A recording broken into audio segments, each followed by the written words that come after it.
Hello, everybody, Hello. and welcome to episode number 9. It's 9, right? Well, what did we call the last one? 7.5? No, I think I just No, 8. I just named it 8 because So it is the 9th now. Yeah, it so is the 9. 9th. Wow! Next time, double digits. That is a record for, I believe, most D&D campaigns out there because they never make it past 3. And I can say that from experience. So go us. Yeah.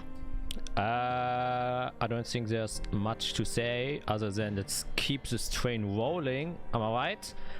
And Yep. Woo! we're gonna roll and go into the first card of this train, which means obviously we're gonna meet our first player, who is sitting in the first class seat and just ordered a red wine glass. It is, of course, I am Greg, and I will be playing Irex Banner. Just completely out of his mind artificer. okay. Going to the second card, also first class seats, but probably with a champagne, I believe. I don't know. I'm just making this shit up. You're the DM, that's your job. Hi, I'm Matt. I'm playing Dr. Fiera. She is just traveling around, making friends, watching their hands get cut to pieces. And it's just good times. Yep. And now we will stroll to not the third, not the fourth, but the fifth card of this train, as she decided to sit way back. Probably alone, not in first class, and only making herself comfortable with a beverage of cold beer. Sounds about right. I am Skit. I'll be playing Isarel Leafina, High Elf Druid, who recently lost a finger because she doesn't know when to shut the frick up. Yep. And then we're gonna go to card 6. Oh, no, I see card 6 has been detached and is currently loose, and another train will crash into it. What a tragedy, people will die. Yeah. My goodness. My gosh. That took a turn. That's a GM's job. Yeah. And also my job to mess up my words before I try to say something. Yeah, our fourth player once again this session won't be joining us. Hopefully, maybe next time. We are unsure yet. But I guess you can at least for now get used to these 3 wonderful people, and of course myself, because you can't get rid of me, unfortunately, unless you wish to kill me and then take my place, then feel free to do so. But until What then... if we can just kill every NPC in the world? Okay. Enough fireball spells. That might be easier than saving everyone, because we can just help the demons. 100%. That is true. That'd be That is easier. true. Alright, let's all turn chaotic evil and kill everyone. Demons for the win. Let's do it. Yeah, it'd be an interesting campaign, and I'm all for it if you decide to do so. Yeah. My other campaign was at first a bit bad, but now they've kind of turned the good side. Since they've seen so many of the friends die, they were like, okay, no, we can't. People dying is not the way to go. Is this foreshadowing for this campaign? Maybe you guys will turn bad because you see all your friends die and you're like, oh man, it's not worth it. Only one way to find out, and that is by starting this campaign. So once again, we're gonna meet ourselves.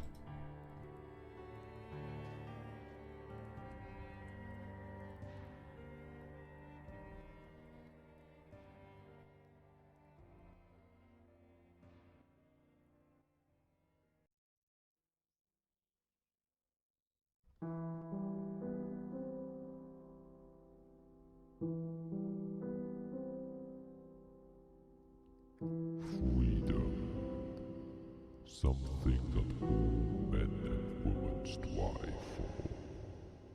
Because to be free is to live, and to live is to experience the world around you. A gift given to us, and surely one that you should cherish and not waste. But it makes us blind, for while we stare longingly into the sky, boundless and free, more often than not, we miss the very cliff that approaches right in front of us. One that will most certainly let us fall to our own demise. It's still we will go out of our way to challenge anything and anyone who would dare impede on our freedom, who would dare to even think about taking it away from us. We will wage wars, forget friends, and curse even our own siblings and parents in the name of freedom. We would even steal it away from other people just to keep it for ourselves. And suddenly, we have become consumed by our own fear of losing this freedom. And in the process, we have abandoned everything else. Maybe we aren't supposed to be free. Maybe there are things beyond us that we do not comprehend yet, that hold more value than freedom. I challenge thee, O humble listener. Dost thou truly know what is right? Or dost thou merely see thy own fabrication of a blissful world that is filled with ignorance?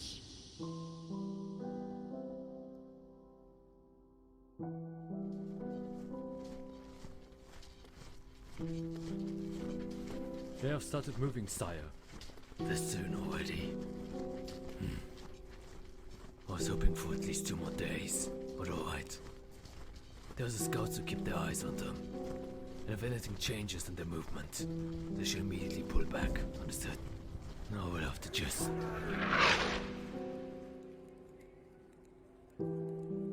Are you sure this is a good idea, Your Higgledy? I mean, there would be countless casualties, right? In a world that challenges both conviction and mercy, ruthlessness is a necessary tool to be used in order to move forward. Unless you want to stay here until the end of ages, sacrifices have to be made.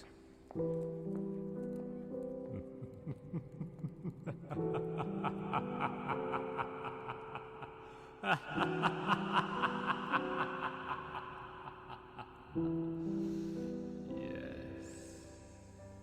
All things fall into place.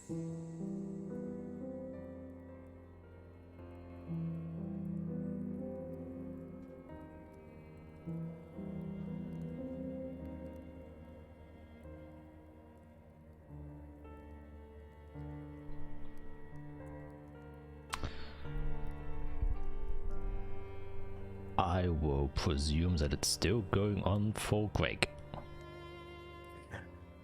Yes, it is. Yep, because you joined Roll20 a bit late. So it always restarts the play when you enter a bit late, or you probably were outside of your tab, that's why. Yeah. Haha, I have a keen mind with things like these, which I've learned over years. You can go on though. Yeah, quick recap what happened last time, which is you guys got involved in some deep stuff concerning Chrysalis, and having somewhat failed to locate it, an approaching Crusader army finally arrived at Zunania, the 12th one belonging to the Angel of Af, and as you have learned from your fellow Holy Legionnaires friend, that it also seems to be a personal Crusader Legion of Lorendaeus, a region of Canaan that is ruled over by an Eximius Council, holy Eximius Council member, Saint Ulfriedrich, Metropolitan Saint Ulfriedrich Septimus. They have a lot of titles. Yeah, and that is when you were asked to go in another meeting, or perhaps trial, with the Light Commander himself, the man who is responsible for, or is in charge of, the Crusader Legion. You met inside of the Lichtkirche, and that was like your real first taste, at least for actually just Israel, of a direct confrontation with the Holy Legionnaires. The other two had their own experiences with them, and it was a bit nerve-wracking. His presence was felt physically and emotionally, as he had his own things to say without allowing you to talk much, since that was one of the rules given to you. It also seemed like your friend Arya had her own personal duties, as she left with a figure, Jesus Christ, a figure you didn't recognize, a black-robed individual with a white mask, featureless, as she disappeared with her. And instead, the main things that the Light Commander kind of gave way with you was that he's deeply unsatisfied with what has happened inside of the city. He wished to know who was responsible. Duke Leander, the one you have been talking with, kind of stepped up, and as such had to feel the consequences of what for the Light Commander was appropriate punishment, which was execution by decapitation. And however, in a somewhat turn of events, the Light Commander kind of expressed his somewhat gratitude towards you people, the few people who have been doing active measures to try hunt down and undo the mistakes of the city. Whether or not that is your actual intention was not questioned, but just the act in itself to kind of undo the grave mistakes that the Duke has done, and gave you each a blessed ring of protection to keep you safe, and is kind of the patronage of the Holy Legionnaires, kind of saying that they are supporting what you're doing, but also as a small reminder probably that don't try and do anything funny, because they now definitely have their eyes on you, especially as through an accidental disrespect from two members of this group, you each lost one finger, your index finger. So now you're running around like this, which is the official coats of arms for this group, even though they don't even have a name yet. You separated afterwards.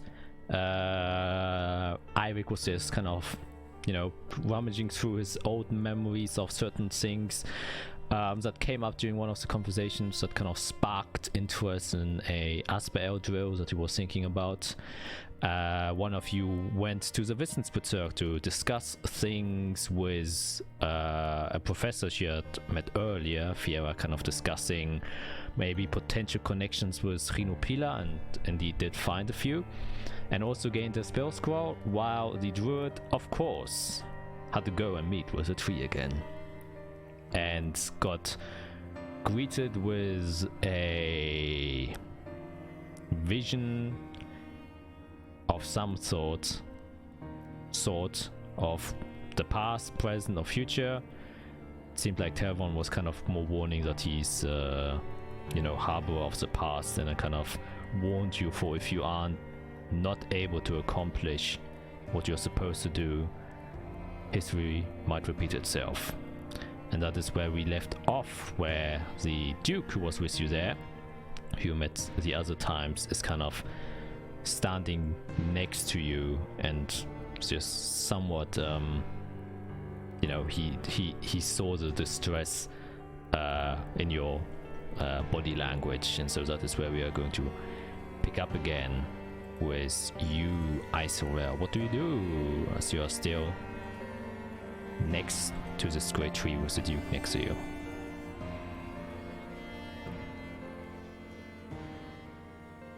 I'm gonna unmute myself first. That's probably a good idea.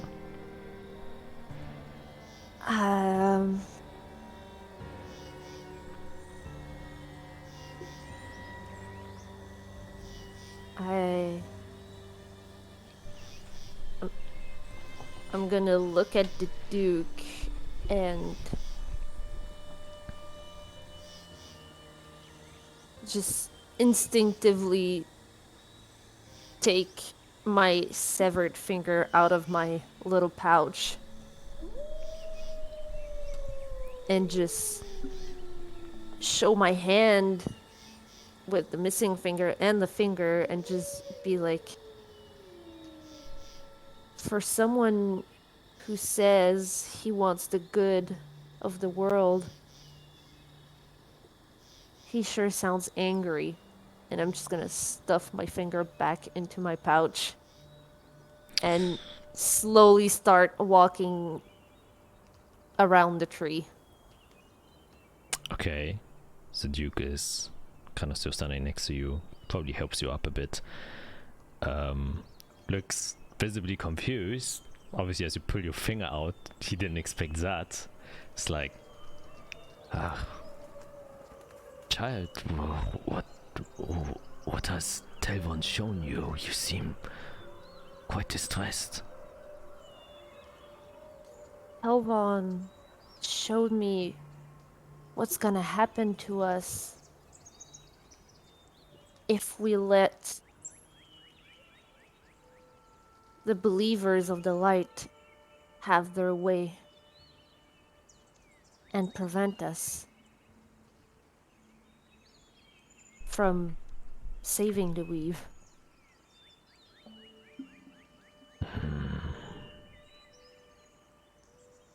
And you are certain in this assessment? I saw destruction. I saw a fight between things I never thought I would see. Things bigger than those eagles flying in the sky. I saw the land that we love being scorched down into nothingness.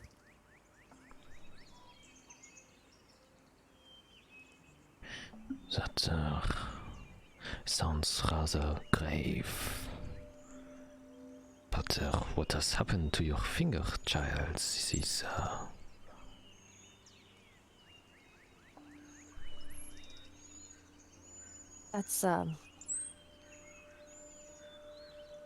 That's from the Holy Lichness representative who came here. So you were one of the ones inside of the meeting then? I was. Well, I am at least glad you made it out of there alive.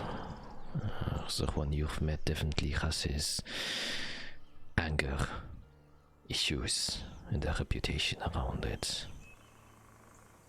He killed the Duke in front of his wife. Snatched his head off his body.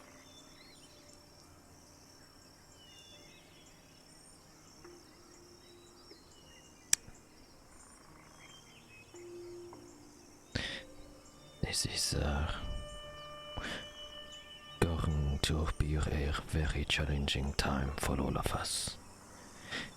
And kind of steps a bit away from the tree and then just looks out to the open ocean.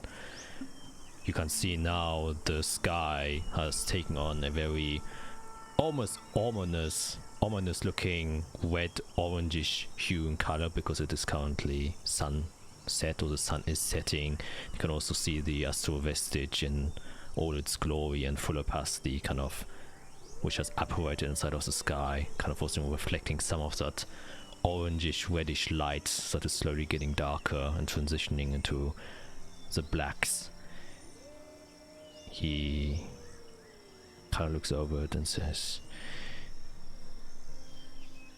"It is essential in these times to try and find the right people. However, that is the most difficult task that lays before you. For even those who mantle themselves in good faith and talk the good words and spread the good words, intentions are always shrouded in misguided delusions, may they be intentional or unintentional, or just their bad faith. And it's difficult to tell the difference."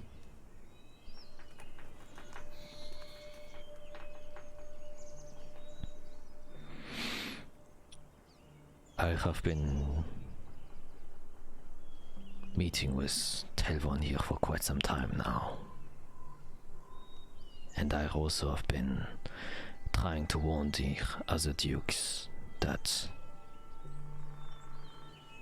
we are encroaching into difficult times, challenges not only for us, but us, not as Azathians, not as elves, but as people living on top of this plane.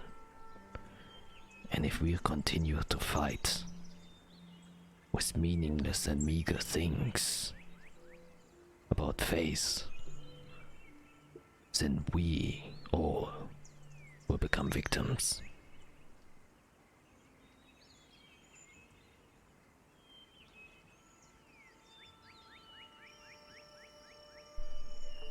Alvon told me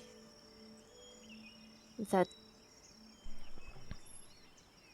the light has been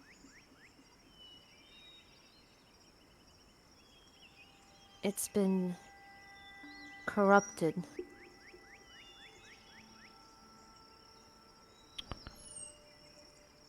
Yes. However, I do not quite understand what he means by that.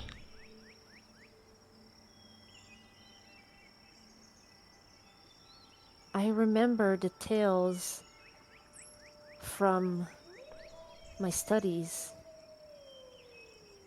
that the light started good, and Telvon told me so as well. Believers of the light and us, connected to the weave, we lived side by side on this plane.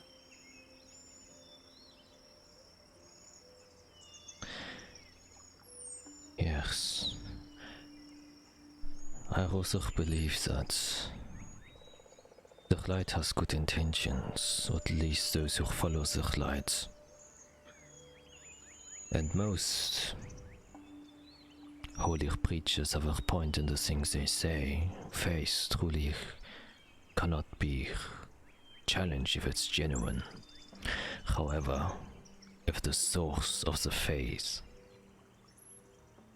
is broken, then even those who follow them will be broken too.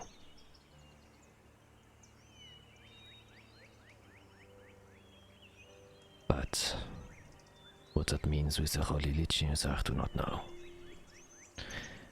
My child, you have great potential. I have grown old and I am limited by the things I can do. You, however, are still free to seek. And so I ask you as one who also believes in the greatness of our lands, nature, Sevalon and his children, that there are things that we need to do Please, child, find out the truth and enlighten the people here to prevent disaster.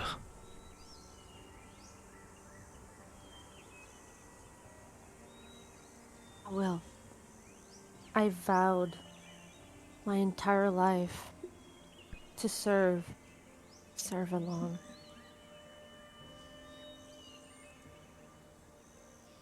I will figure out the truth. And if I can't fix it myself, then I'll plant the seeds.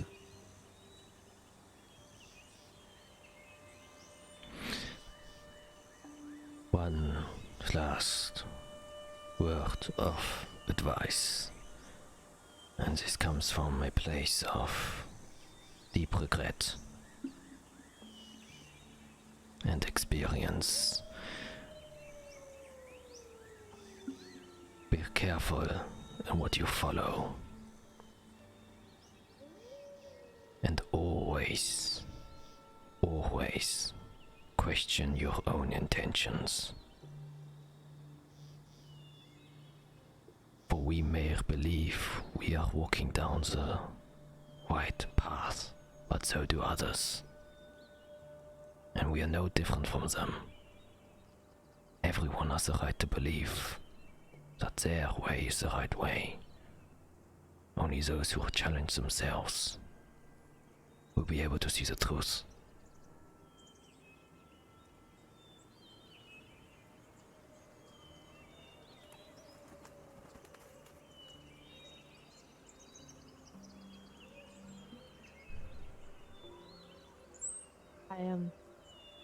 Isarel is gonna softly bow out to the Duke in an understatement, like showing she understands what he's saying. Yep. And she's gonna slowly walk back towards her chambers. Alright. Yes, you see the Duke receives and also does the bow, and he just kind of turns back to the tree and just stands there and watches as you return. Is there anything you would like to do while you will go back to your chambers, or while you're inside of your chambers? Not much more meditation, relaxing, trying to ponder on the conversation I just had with the Duke and what it means.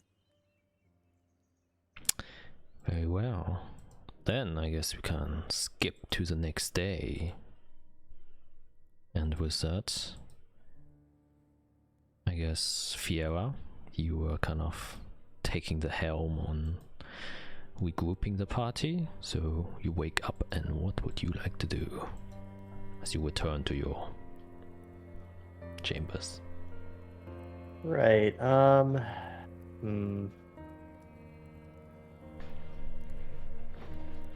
I guess I'll go get Isabel. Should be just across the hall or down the hall. Just Yep. knock on her door.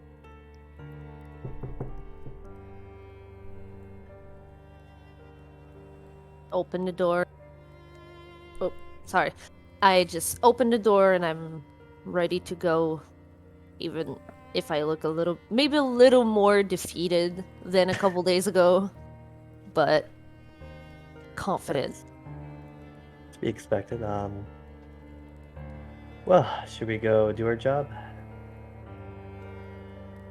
Yep, I guess we should go and collect Eirik as well. Right. Since he kind of lives far away, I kind of look at the sheet of paper. He like scribbled down his directions. I was actually thinking before we go get him, we need something that makes us a bit more official. So maybe we should go check in with oh gosh, what was it, Cineford? She was the defense lady. Yes. Perfect. I'm thinking she can maybe give us something that gives us a bit more authority, I guess, when we need to talk to people. And I'm guessing she's closer than Eirik.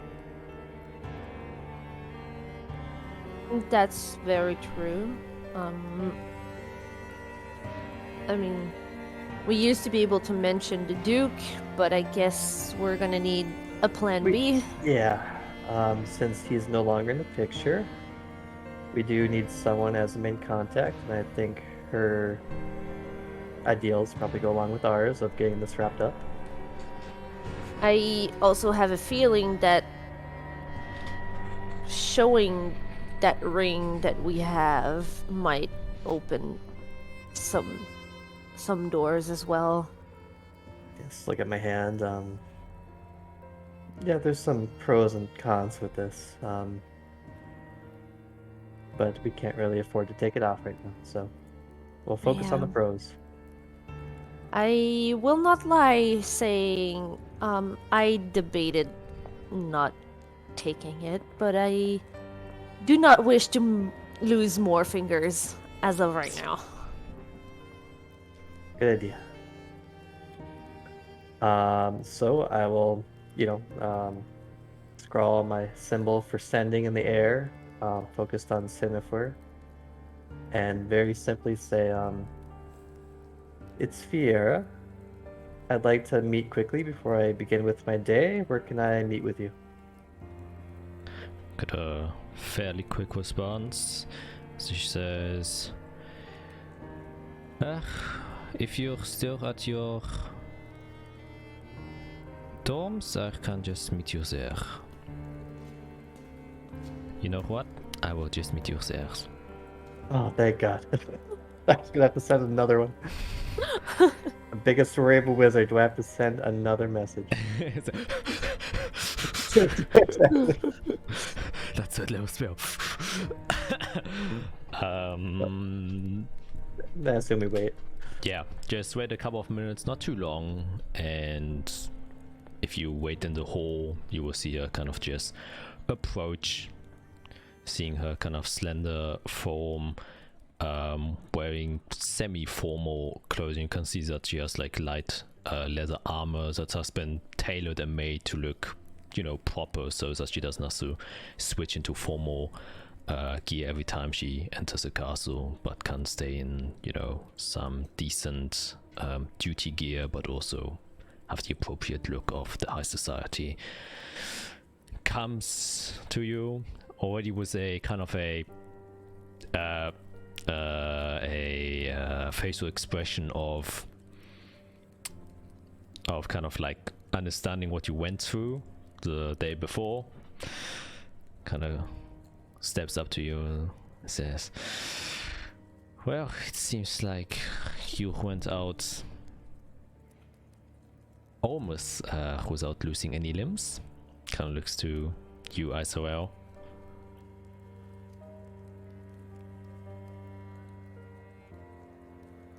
Heavy sigh, look away.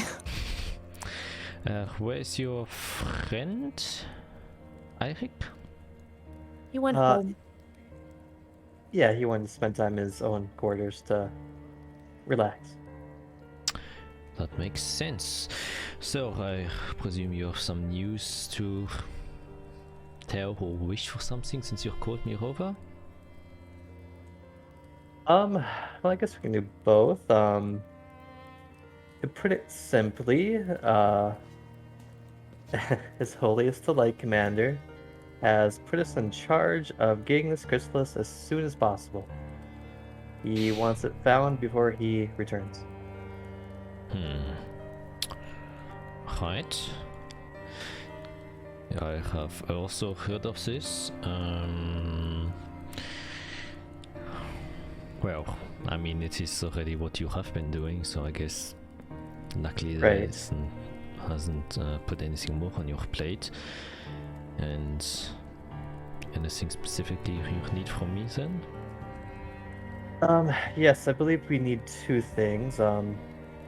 Well, if you're okay with it, you'll probably be our main contact from now on. As I'm sure we're working at least a little bit in tandem. Yes, definitely. But we could use an official something to show that we are working for the city, so that when we go ask questions and knock on doors, people know we are working in the defense of the city, and we're not just random people off the street. Well, yeah, sure, this can easily be done, but I've just presumed that since you have Azathia, who is nobility, that would kind of already do that for you. But if you wish to have an official badge, I can give you one. As much as my father's name holds a lot of power, I am still learning and new to the diplomatic world, so I would very much love not to depend on my father for everything that I do, and maybe be a little more independent than just throwing his name here and there. Oh, well, I can understand that. Alright, well, kind of pats her own belongings a little bit. You can see she has like a tiny pouch that is kind of hidden behind one of her belts. And she kind of just takes out this emblem of a sword with a crescent moon guard with vines twisting around it. And she says, "This is usually a badge handed out to members of the Kampfgruppe, which you would know as the military. And Kampfgruppe is one of the ruling families, but the one that oversees the military of Azathia." And just kind of hands it over. I think if you show this badge, this will be more than enough. Maybe even be a bit too official, so probably best not to walk around and show it to anyone, since it will probably cause a scene.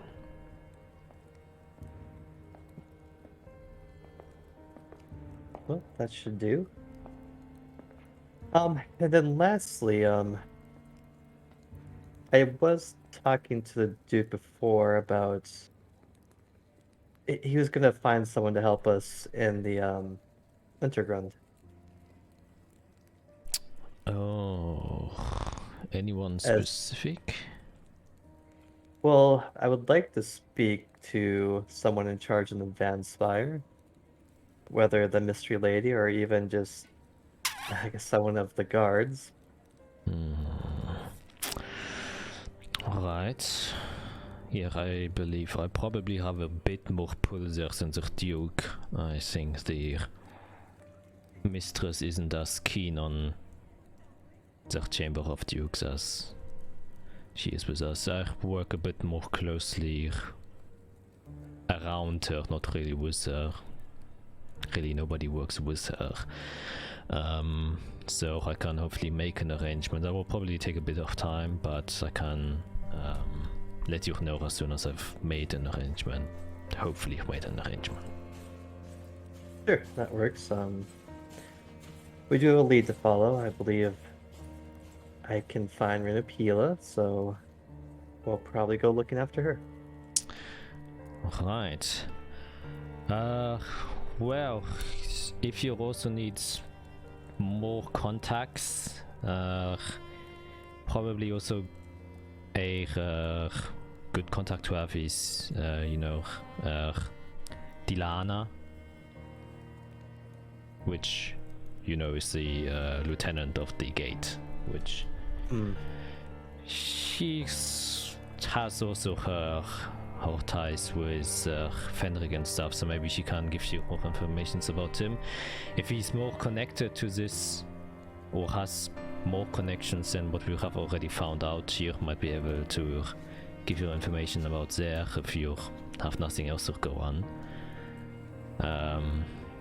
Other than that, I don't really know I can give you any more. I shall continue my investigations inside of the High Castle. I still wish to know how they're infiltrated. And I think it's more something I can do better than you folk. Well, keep us all busy.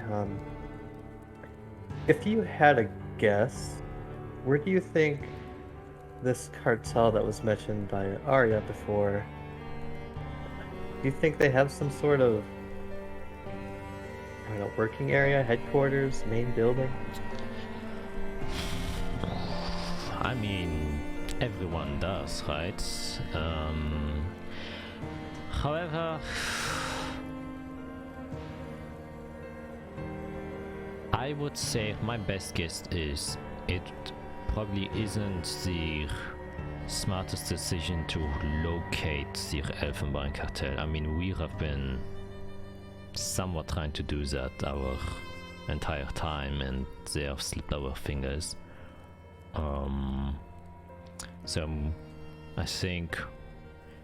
Plus, I am still a bit confused why they would get involved in this, because they are a drug trafficking family. They don't have anything to do with chrysalises, so why their interest peaked suddenly with the chrysalises is a strange coincidence. So maybe they're being used as well, like everybody else? Well, I probably wouldn't say that they're being used. I mean, I can't expect a greater evil above them, but they probably are being used in cahoots. Maybe they get paid to do stuff for the other people. That is probably something which is more likely. So I would suggest maybe not putting your focus too hard on the cartel. Plus, it's also very, very dangerous. Well, that won't matter if we can't find the chrysalis in the first place. Well, that is true. But also doesn't matter if you die in the process, then that is also a waste. So. Fair. Okay, well, we will get to it, and hopefully us or you have some good news soon. Alright. Then I shall return to my duties then. Good luck. And she turns around and starts kind of power walking back out.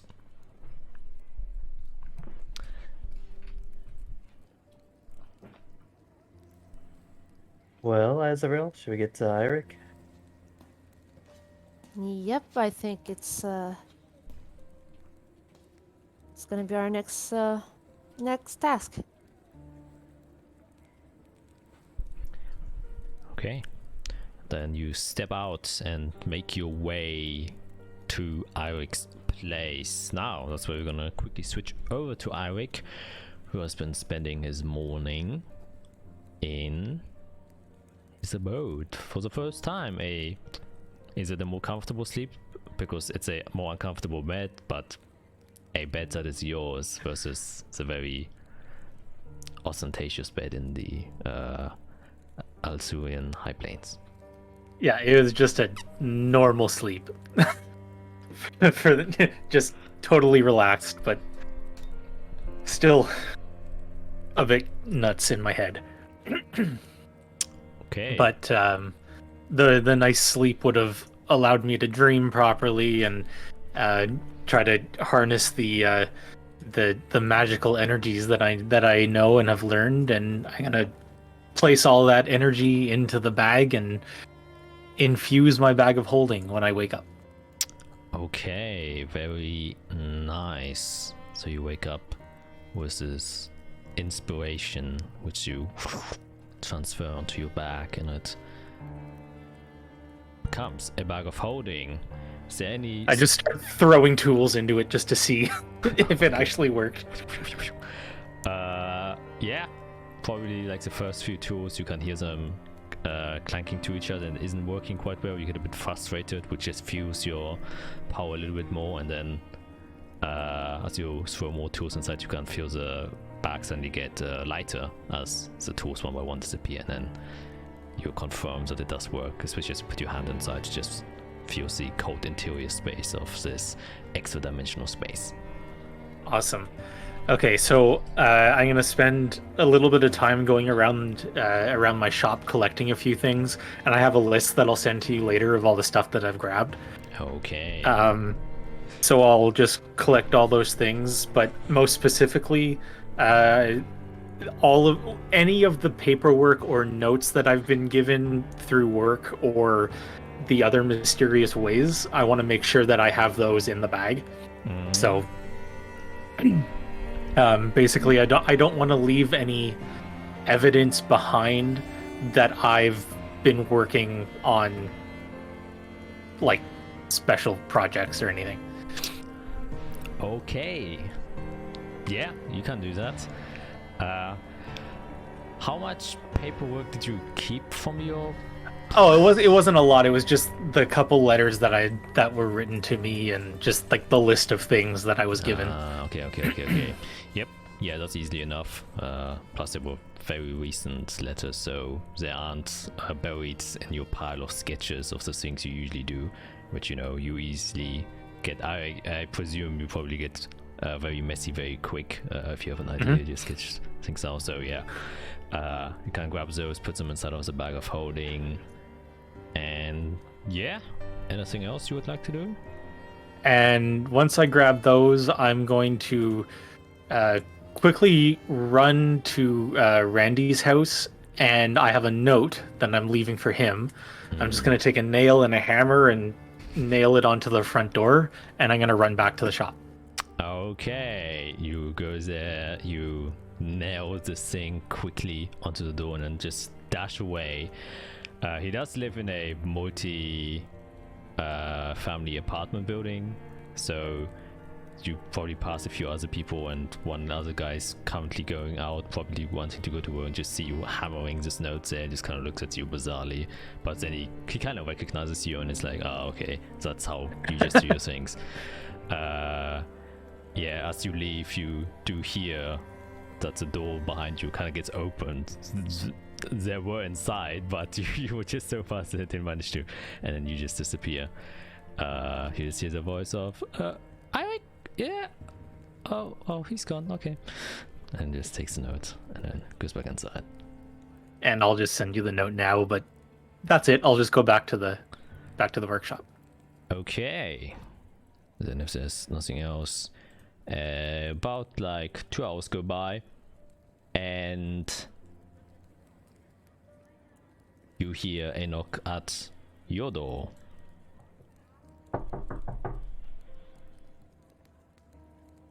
I'll go and listen outside to see if I hear any commotion.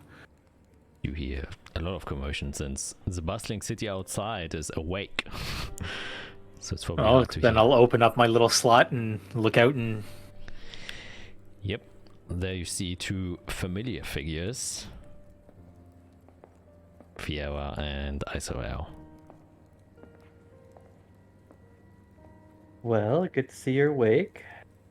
close the thing, and I'll just start unlocking the door, and it basically the door is just like one of those classic metal roll-up doors that kind of just like spin up overhead, so you just hear like a couple locks go, and like the door rolls up.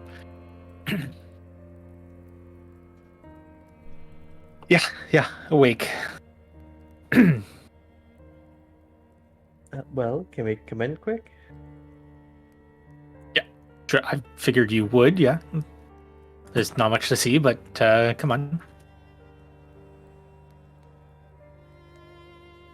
We go inside. Go inside. I guess you can describe for the other players how your interior of your house looks like. Right, so it's this like super simple, like concrete wall, just little, basically a square room. There's just a couple workbenches scattered around, boxes of stuff just everywhere. Like one box has like chain hanging out of it. There's scraps of wood in the corner. There's cables and rope and like ladders hanging from the ceiling. It's just a mess of stuff. Basically any sort of tool or general supply that you would need for, everyday work, it's in there. It's a mess. I absent-mindedly look around and probably see some like cord or twine or something that is kind of fine, and I just gonna take it, take out my finger, and start putting it back together in place for the time being, and just kind of roll it around. And you know, like when you hurt yourself and you put like a tissue and you take some tape and you start like taping it around your finger. I kind of do that, but with twine, and I just kind of hide it like that, and just around my hand as well, and just kind of trying to make a makeshift cast around my finger, and I'll just druid craft just a little bit of wax to just hold it in place there. Boop. Ooh. Oh, nice. Okay. By the way, it was your index finger that got cut off. Was it? Yeah, it was index finger. Where he specifically Okay. said you should point with your index finger out. But yeah, Right. index So finger I with do you. that with my Yeah. finger. Yeah. So you just see the first thing that Israel does before even greeting you. Just takes a bit of twine from your workbench and starts putting her seventh finger onto her hand. Yeah, I mean, I don't know. It looks kind of cool though, doesn't it? No, it doesn't. Really? No. Oh. I'm a noble woman. Well, I need all my fingers. and I give like a very dramatic, sarcastic bow.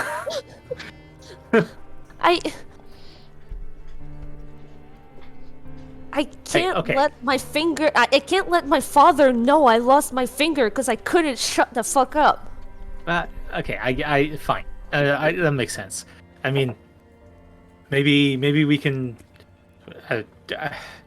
can you like heal a finger back onto your? They said we shouldn't though. They said After they. the job, we can maybe work toward that. I believe if you fix it beforehand, he'll take that as a insult. Right. True. Yeah.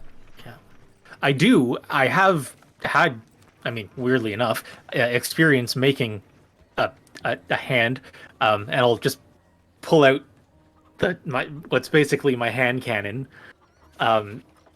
But so basically, there's just there's a leather glove that's basically clipped to my belt buckle or to my belt loop, and I'll just unclip it, and out of that glove, I'll just pull out this hand, and it's you ever you see those hands that artists use that they're made of wood, and you can like pose the fingers and stuff. That I don't know if you.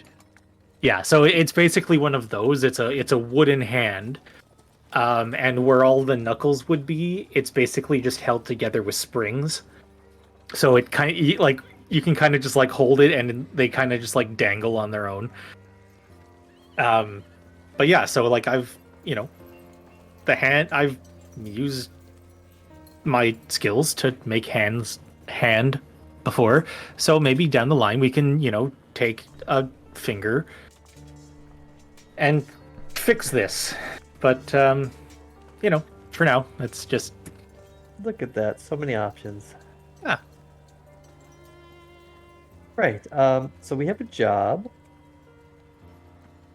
And for that, we need to find the chrysalis. Of which I'm pretty sure Rena Pila, your boss, has access to.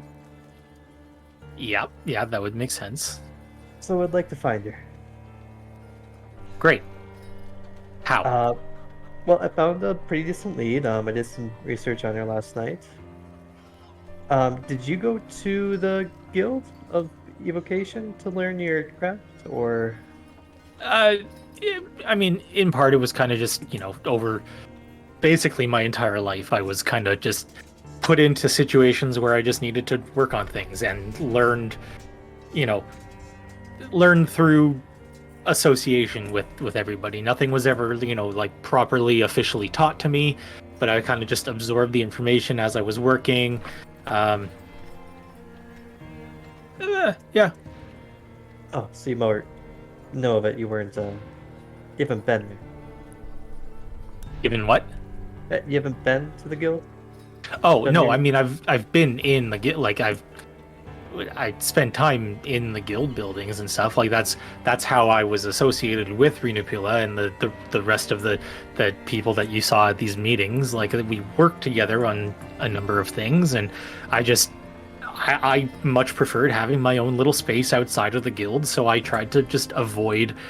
I tried to avoid them as much as I could, just because I prefer being in my own place, and it was just like too crazy. There's too many people in the guild.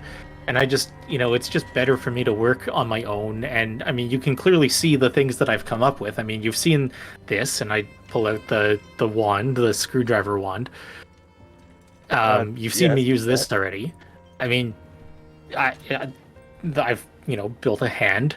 Oh! Also this, and I'll pull out the bag. And this is what I worked on yesterday. I came home and I just. When you told me about the little pocket dimension that you were able to keep something in, I realized that I could probably transfer that knowledge, that magic, into something bigger. Because I've seen, back when I used to work I worked as part of a research group doing things. I remember seeing people, travel and bring all their supplies in, and there was, no way that they would be able to carry that much stuff. So I realized that they were probably using this pocket dimension technology, so I took that with what you said, and then I figured it would probably be a good idea to have something that we can use that could hold a bunch of stuff, because I mean, I feel like we're going to be collecting a lot of stuff. I don't know. We're just going to be seeing things. It might be cool to have... Anyway, I'll just open it up, and I'll just start, pulling tools out of it. Oh. Okay, interesting. Wow, I thought you only made, I guess, mechanical things, but... No, well, I mean, those are the more sort of obvious things that I've worked on, but, I mean, I've worked on, or I've researched these chrysalises. I know about them, that's magic. I've been around it. I know, I'm not, I might be crazy, but I'm not crazy. You're imaginative, which is useful. Speaking of which, back to the college thing. Sorry, guild. Kenneth Erikson, or Erkstein. Erkstein? Oh boy. Kenneth Erkstein, I believe it is. Yep. Do you know of this archmage? I believe he's a professor at the guild. I am checking my notes. At this point, you can just make me a history check. Okay.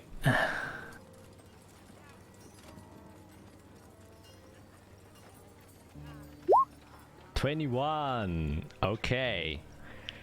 You are searching for this name in your head. You have a lot of stuff in your head, so it's kind of rummaging around in your desk, and then you kind of remember a word that Fiora said, which is invocation. Guild invocation. Archmage Guild of Invocation. Oh, she's talking about a different guild, not your guild. You are inside of the Mage's Providence Guild. The Archmage Guild of Invocation is only for high archmages who belong there, who have graduated from the Corvus Magical Institute. And then now you realize, you were talking about two different things the whole time. Right. So, I mean, that makes sense why I'm a little... I mean, I haven't learned it specifically, nothing's been, taught directly to me. I've kind of just learned it on the fly. But, yeah, sure. I mean, guilds are all somewhat related, I suppose. Perfect. Can you bring us there? Okay, so let's be clear. Where do we want to go? My guild or that guild? The Guild of Invocation. So we can talk to this individual. Apparently, he knows Renupula pretty well. With the 21 knowledge, you would also know. You would have heard of the name, actually, in fact. Renupila would have mentioned her, but you wouldn't know anything about this person because you were almost never there at the meetings. But you have heard that she was, making or opening a new college, and then she was looking for professors, and potentially you, Heinrich, was going to be one of the professors, in fact, to teach there. And so you kind of in the collateral fire of information that was persevered, you would have hit that. But you also know that the Archmage Guild of Invocation is not inside of Sunania, that is in the Chorus Magical Institute. But they're usually spread. It's more a guild that is like a prestige thing that you can say you belong to there. Most guild members don't stay there. Some do and become professors for the Chorus Magical Institute, but it's more of a prestige thing to, you know, a kind of official certificate that you can say that you have graduated from the Chorus Magical Institute and that you are a high potent arcane practitioner. That's what you would know. Well, I can't really bring you to it, but I mean, at best I can bring us to my guild, where I presume Renupula probably had an office or workshop. I mean, we can go in and see if there's anything there at the very least. Sure. Perfect. And we can probably ask around. Is that going to be problematic if we start asking around for ways to get to see your person that we need to... Should we... Basically what I'm asking is how open are we about what we're doing here? Like, should we be like super secret about who we're trying to talk to? We should say we are worried about Renupila, as she's gone missing, and would like to find her so we can make sure she is safe and returns to work. Right. Which is true.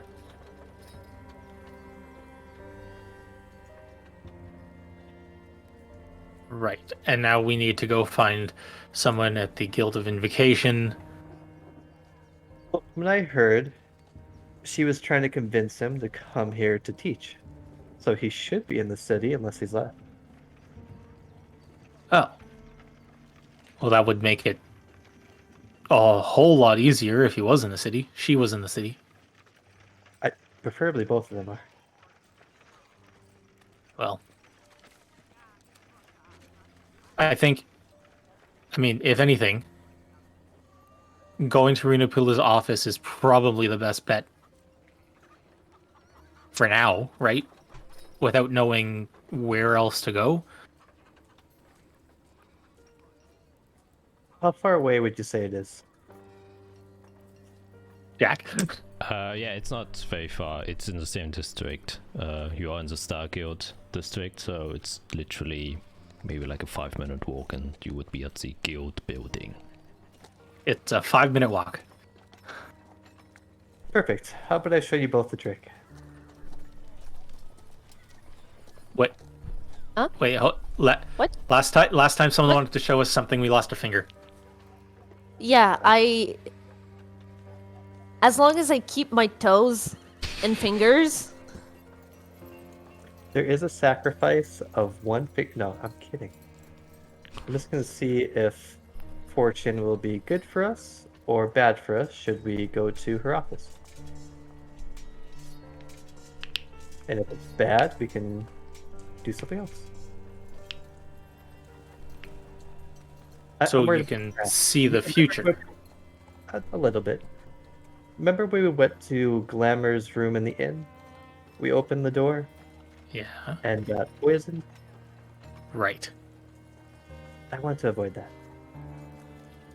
That would be nice. Why didn't we do that before?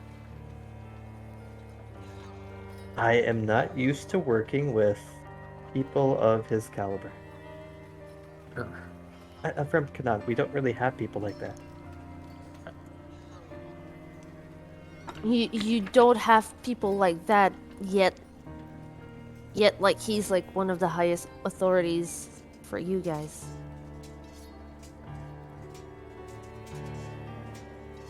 Yeah, I guess there's similarities. Yeah, it's different from home.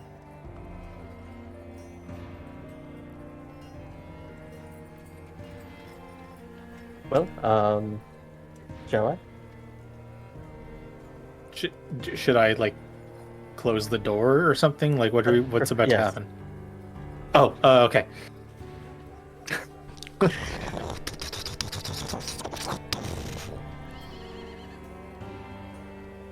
Perfect. So yeah, I will take out my little oh boy, I know the name of it. Holds a picture. Locket, there you go.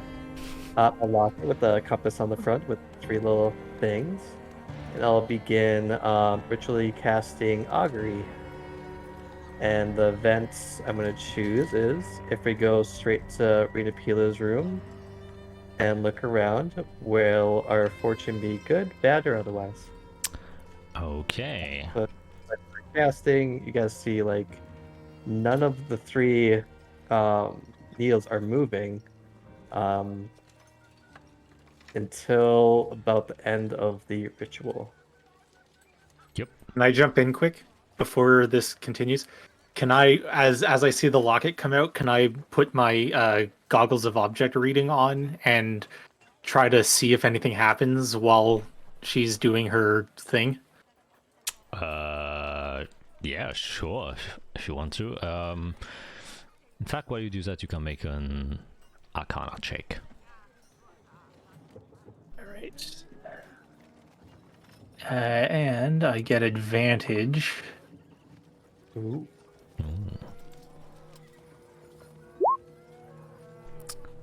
Oh, Oh, Jesus Christ. I'm a bit confused why you got a D4 on it. Probably some. I have no abilities. idea either. Hang on. It's probably one of your abilities when you do an Arcana check, which makes sense since that's literally your whole job. I've never seen it though.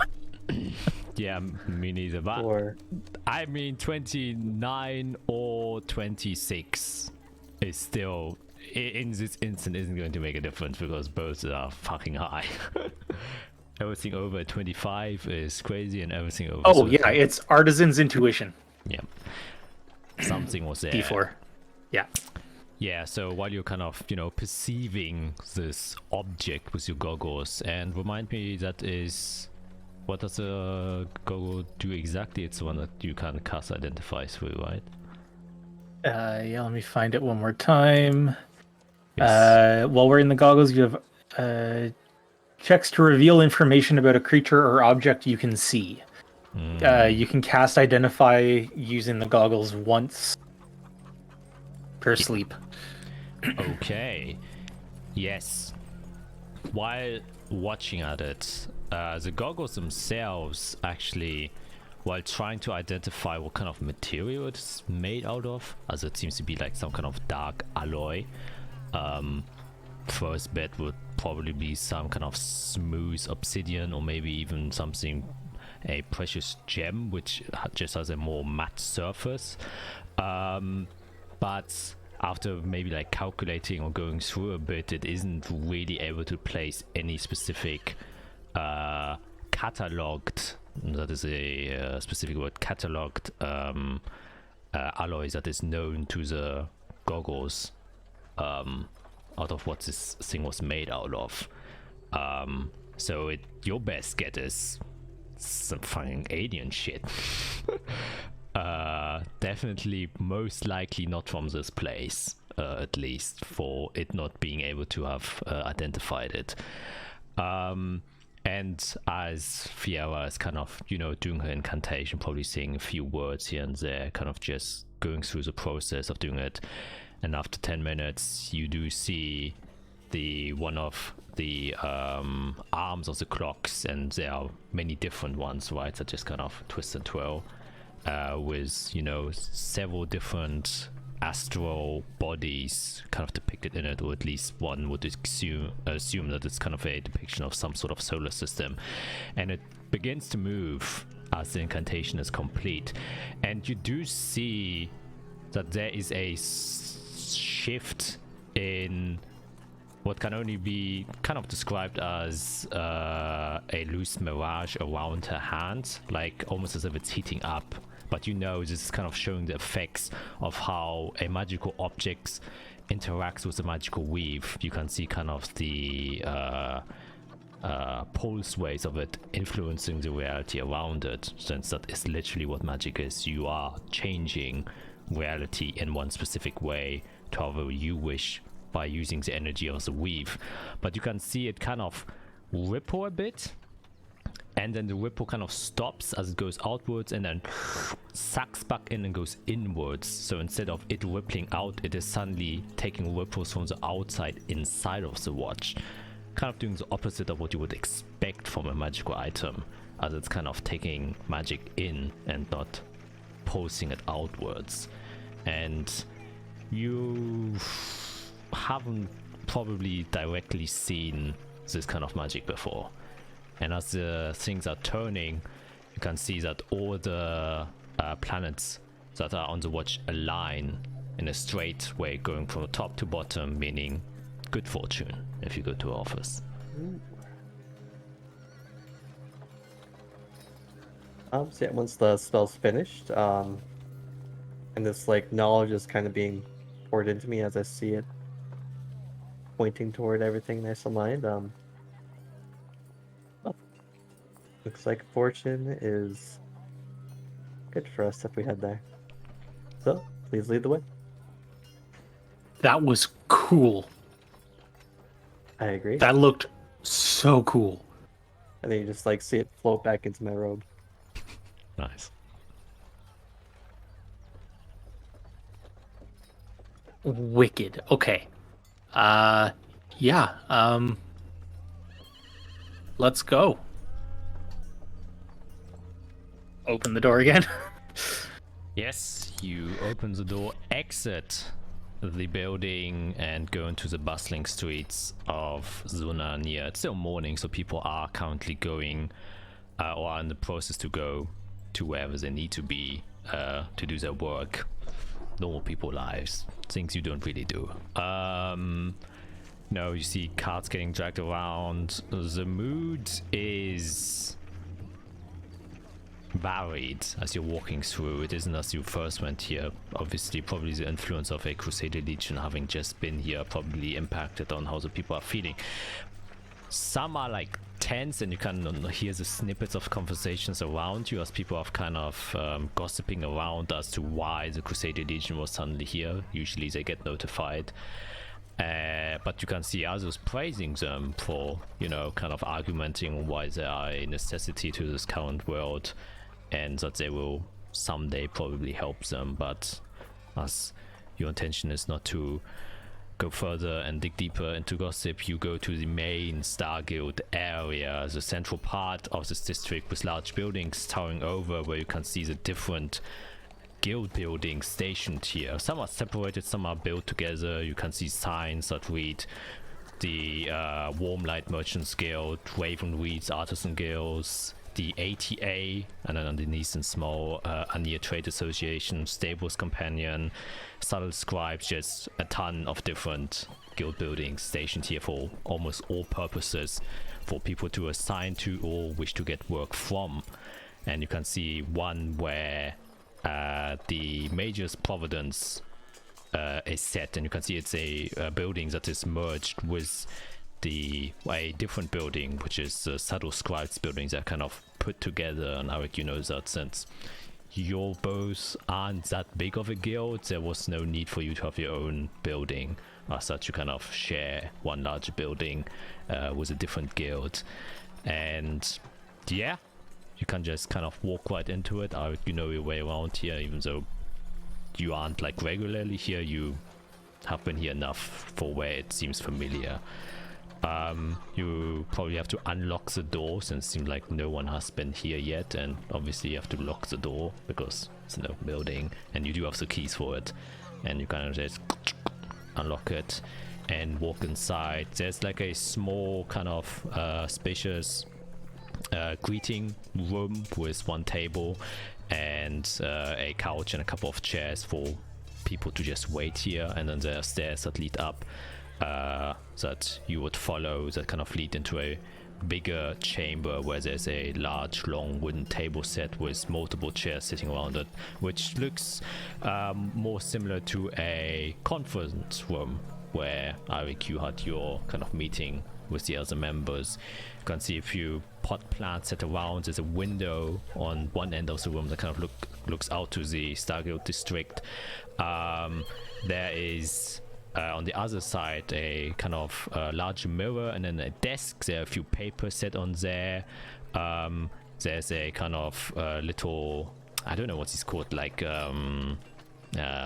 paper piercers, I guess, where you just kind of put like papers in or of completed orders or stuff like that, just to symbolize that they are finished, on one side.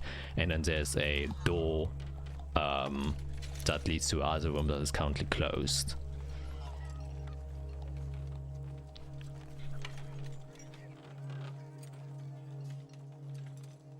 I mean, this is it. Okay. Kind of looks empty. Nobody works here right now?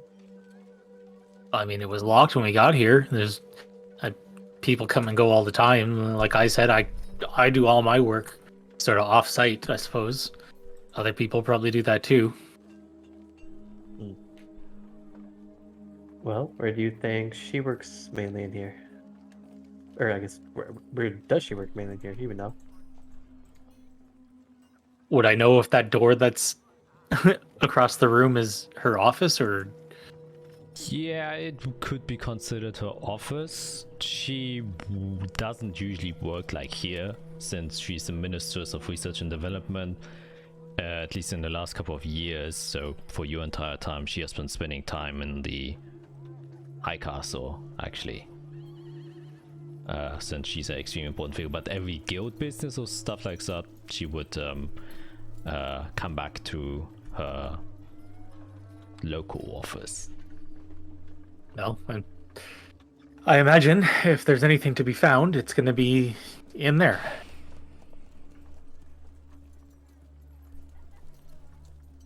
Okay, let's go take a peek.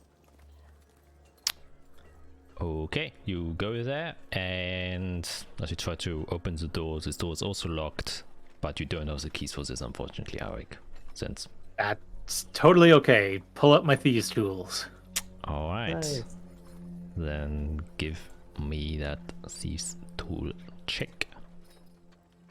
Someone just keep an eye behind us, just in case. 17. You kind of click around and you notice this isn't like the most expensive or intricate lock that you have ever had to deal with, and it somewhat decently, after maybe like a minute or two, you kind of unclick all the tumblers and the door unlocks and opens up. And as you open up the door, it leads into a very humble small chamber. You can see two bookshelves just flanked left and right, a small carpet that's a bit green, starting to take a ochreish color from probably this time, with a white rim, and then a kind of smaller desk made to fit the size of a smaller gnome, so it doesn't go to your waist but to your knees probably, so for a gnome can just comfortably sit there, and a also appropriately small chair that is sit behind it. And first glance you can see a few papers on the desk. As you maybe go around it, you can see there are a few drawers in there, but nothing special.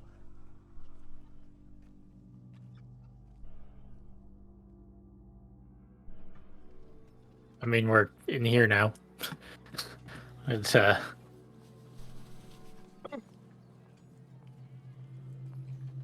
This was locked. Comes here for business.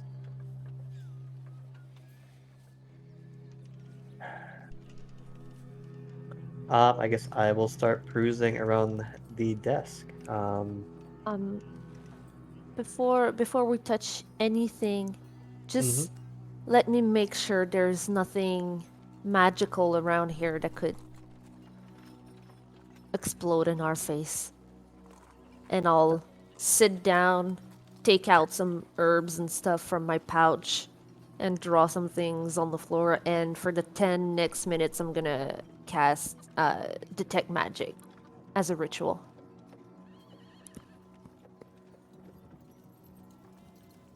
Yes, I'll go. Can I go lock the main door we came in? Since it's gonna be a few minutes. Sure, if you want to. Like the front door that Eric had keys for. Yeah, you kind of go down, and as you do so, you actually see a guy approaching. You haven't seen this guy before. Seems to be a older gentleman. Seems to be a high elf. Wearing kind of very loose green robes, slick back white hair, kind of just like hanging loose behind him. His ears are starting to droop or drop down a little bit from old age, and must be probably a prominently old individual for being a high elf, and you being able to see the age starting to appear on him. And he's just kind of slowly perusing towards the building, and as he kind of notices you standing inside of there, he just kind of pokes up and just looks at you weirdly and says, I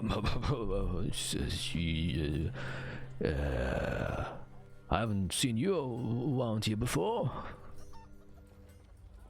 Well, this is my first time visiting. That kind of makes sense. Oh, I believe the guild is currently closed because of certain events. How did you make it inside then? Oh, one of the workers is accompanying me. Have you heard of Eric? Oh, yes. Of course I have. He's a member of the guild. Yes, we have some work to do for the High Castle, so here we are. Oh, prominent members then. Well, I've also have some work to do. If you wouldn't mind, I'm here to pick up some stuff.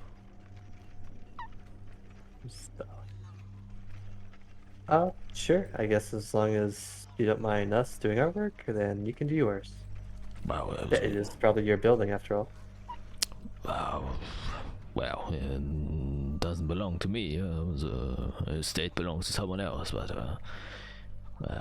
well, I just only half work here indirectly. But I will not stop you in what you are doing. You are workers of the High Castle, so I have no authority to say what you can and can't do. I'm just here to do my own business, so if you don't mind me. Sure. I guess since you've been coming and going, have you seen Kenneth Erikstein? Yes, Erikstein, yeah. What is your business with this individual? Well, he's reported to have had a lot of business with Renapila, and I've kind of been sent to ascertain her whereabouts and her condition, so she can, return to work. And I heard he's been around here quite a bit. Great fortune that I've met you then. How about we speak inside then, please? My old bones are getting a bit shaken by standing so much in one place. Ooh.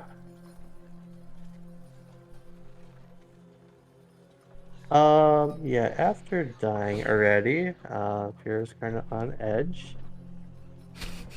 I guess after I mentioned Candace's name, did I get any read from his face of there's probably shock, but is it like good shock, bad shock? What is the feeling I'm getting? Like, is this guy happy to see me? Is he gonna stab me in my back? Okay, make an insight check. Is he old? God, I really should learn insight. Oh! But then fate's on my 19. side. He just seems genuinely surprised that you know of the name, but he also seems extremely happy after you've specifically mentioned that you've been tasked to find Renopila. Oh, so he's more happy and wants to talk about that than Kendon. Okay. Yeah. They are related in a sense, since you mentioned both pieces of information. He's kind of like, oh, you get the sense that he probably will ask for help from you. It's like, oh shit, I need help for Yeah, something. that makes sense. Sure, let's help each other out. And then I'll usher him inside. I do need to lock the door though once we're inside. I can't let more people just cruise around. Sure. Well, people inside of here should be the people who are supposed to be inside of here. Well, at least if they have a key and stuff like that. Anyways, and then he starts kind of waddling up the steps to the conference room.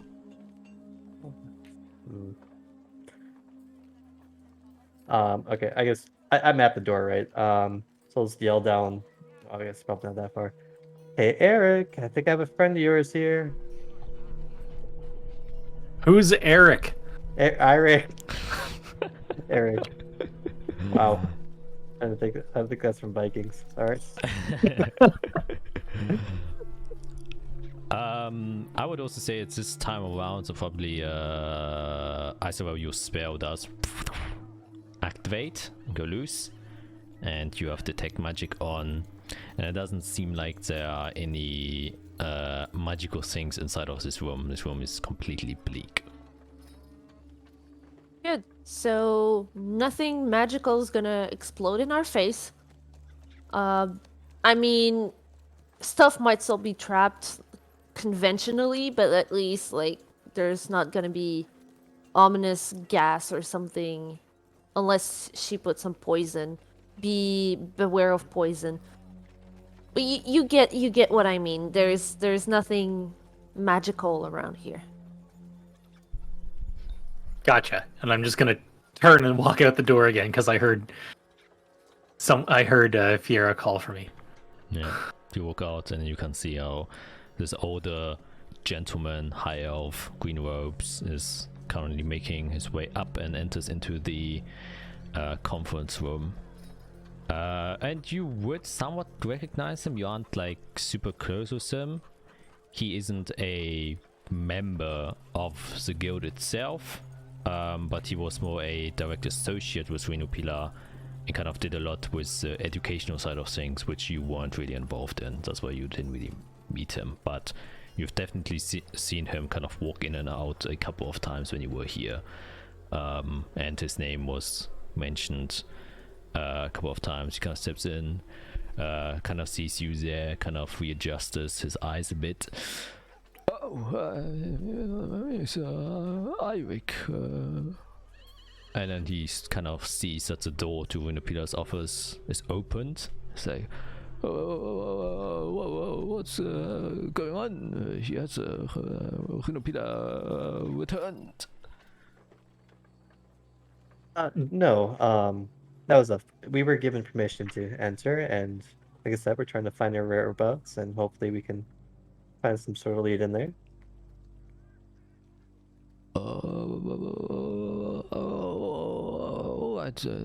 Well, makes my job a little bit easier. I was just about to collect her things since for disappearance. And why were you tasking yourself for that? Well, I am a good friend of Renopila, a long-time associate. My name is Avalon Mercurius. Pleasure to meet.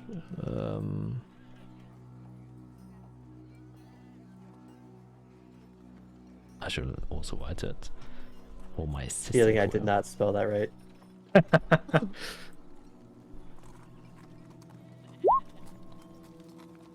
No. Jesus. I was close. I was actually close. Contest. Yeah, we should do a contest. And whoever gets it exactly right gets a point of inspiration. Oh. That's never gonna happen.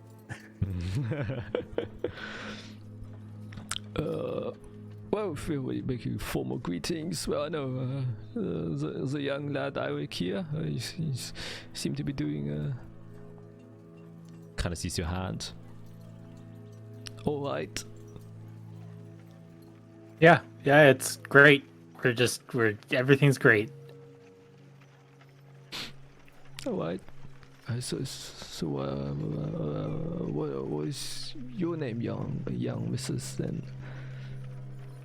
Well, you can call me Dr. Fiera. Oh. I am visiting from Canaan. Oh, kind of looks to you, Iwick.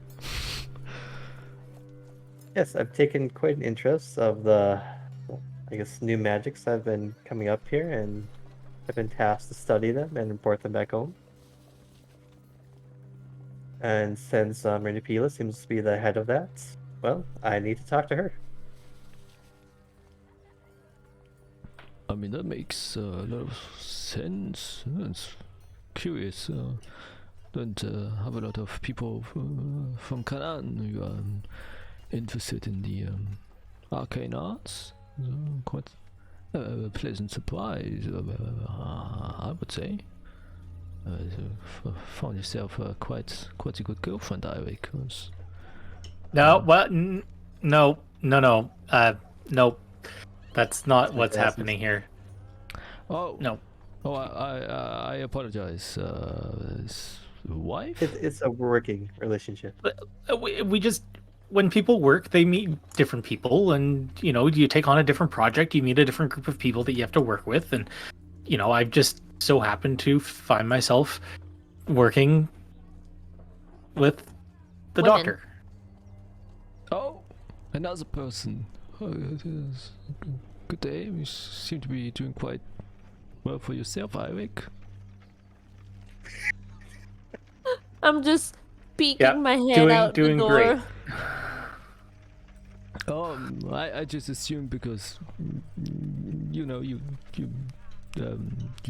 never usually work with anyone, so I just thought that if you were to meet with different people, it was for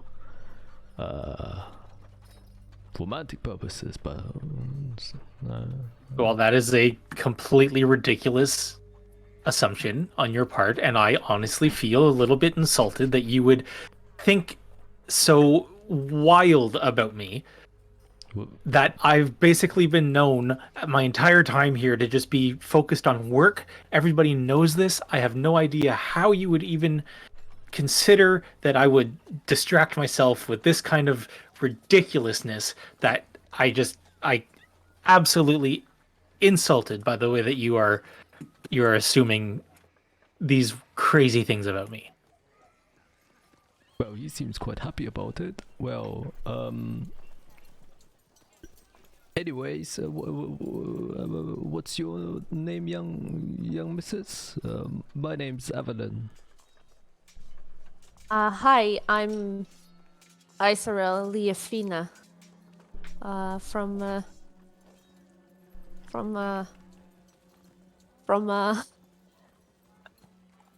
I'm blinking out from The Saphire Corvalli. Plane? Yeah. Oh, Wow, Iwick.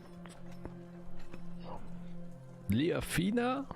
The Liafina? Yes, the Liafina. Amazing. I never thought you would even meet a normal person, Iwick, but Okay. Whatever you think is actually going on here, I was just randomly put with them. I have no idea how this happened.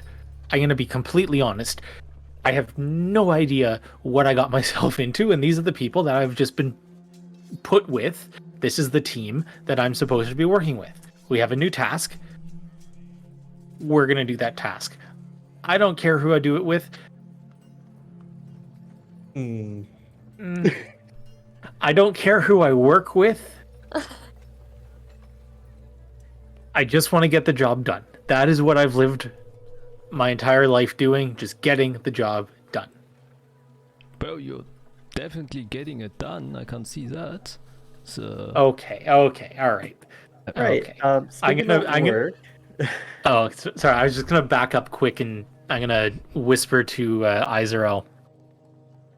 He runs the guild, the Mage's Providence. Ah. Very quietly, my insight is non-existent. I'm gonna look straight at the guy and slowly put my hand around Irik's shoulder and wink. Yes, working relationship, and then just turn around and go back into the room. amazing, Arik. I thought you were a good for nothing, stuck at your own place kind of guy, but I am. I absolutely am that. you know, I can understand that you try to be humble. You are a great guy, but really, there's no need to hide. I'm gonna just turn around, go inside the office. Well, it's just you and me. Back to business. Oh yes. We need to find Renapila. Can you help us? Or do you know where this Kenneth Erkstein is? Well, one thing after the other. I'm kind of still out of the loop. I was just informed that she has disappeared, but I've not known the specifics. It was since she went to the meeting. Well, I can give you the short story. During the meeting, there was an incident. She had to leave. She hasn't reported back. And from what we can tell, me and some of the other archmages, we looked into her health, and it seems to be up for question. So we need to find her before, well, whatever perilous situation she is in takes her life. This sounds Jesus Christ, excuse me. It's the voice. Sounds rather dire. All the bad things always happen to me. Well, I've definitely know of this Candace fellow you've been talking about. Well, he was supposed to be one of the new professors at the Azathia College. Well, she and him were sharing quite the same interests, and Right. they were working on, well, including me. I've met him a couple of times too on on the potential new curriculum that we were going to teach on in the college, which is why I came here to collect the notes that Renapila made for the potential curriculum. Since well, she I don't know how well do you know Renapila? Well, I've only been here for a few days. We mostly just talked during the meeting you mentioned, before she had to run off. I was hoping to stay for a while and get to know her, as, like I said, I'm kind of interested in the new things she's working on. So not well. We'll see the second hand from other archmages. Well, she's a very ambitious individual, always has been. Yes, I have heard that. She has been forefronting a lot of this from what I can hear and wants to grow the well, like I said, curriculum she's working on. Yes, exactly. She was very happy, I guess you could say, about the fact that the meeting took place, since it was, you know, a potential new opening for us to expand our curriculum, and then, you know, we are specialized in arcane crafts and development, but you know, we are somewhat limited by the things that we are allowed to teach and develop or investigate by the Nicene Creed. And so this new meeting kind of sparked new potential to maybe change that. So we were kind of that's the main reason why Renupila actually joined the meeting in the first place, because she wanted to kind of suggest this new educational purpose that could benefit all of us if we are to allow to investigate and more freely use the chrysalises, you understand? Right. I guess from my memory, because it's been a while since that meeting, was she the one that counterspelled Izrael? Yes. And then she was the one who also I showed the necromantic aura to. Yes. No. That was no. Yes. Her and the Ministers of Defense. I think you showed it to both of them. Yeah. But then when we were going to be sent to the warehouse, she said she didn't have enough magical energies to do that, which is why the Duke did it. No. You became suspicious, or at least what was going on is you became suspicious about Zilnath, who is the other associate of Eirik, who didn't attend the meeting, and the potential that she was going to steal the thing, which you found out was true. And she was worried that while you were gone, that maybe potentially someone else, or the other associates from Eirik, would also be kind of a coy or something like that. So she went back to check, and she led you to the teleportation chamber that she had built to bring you to the warehouse. The Duke just kind of accompanied you. He didn't do anything. Gotcha. Okay, gotcha. Yeah, it's been a while. Yep, no problems. Second moment.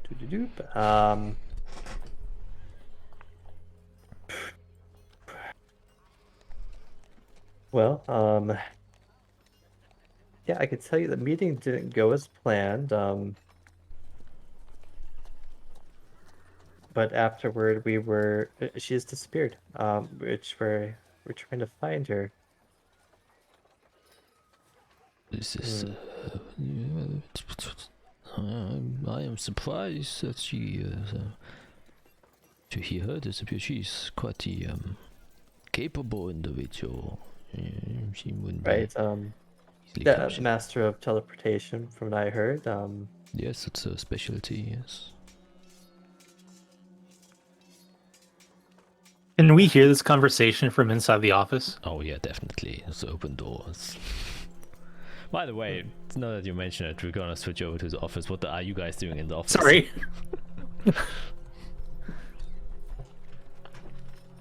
No? What? What are you doing in the office?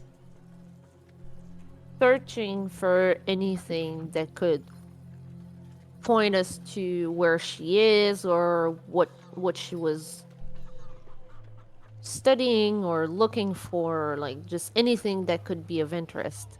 Yeah, make an investigation check.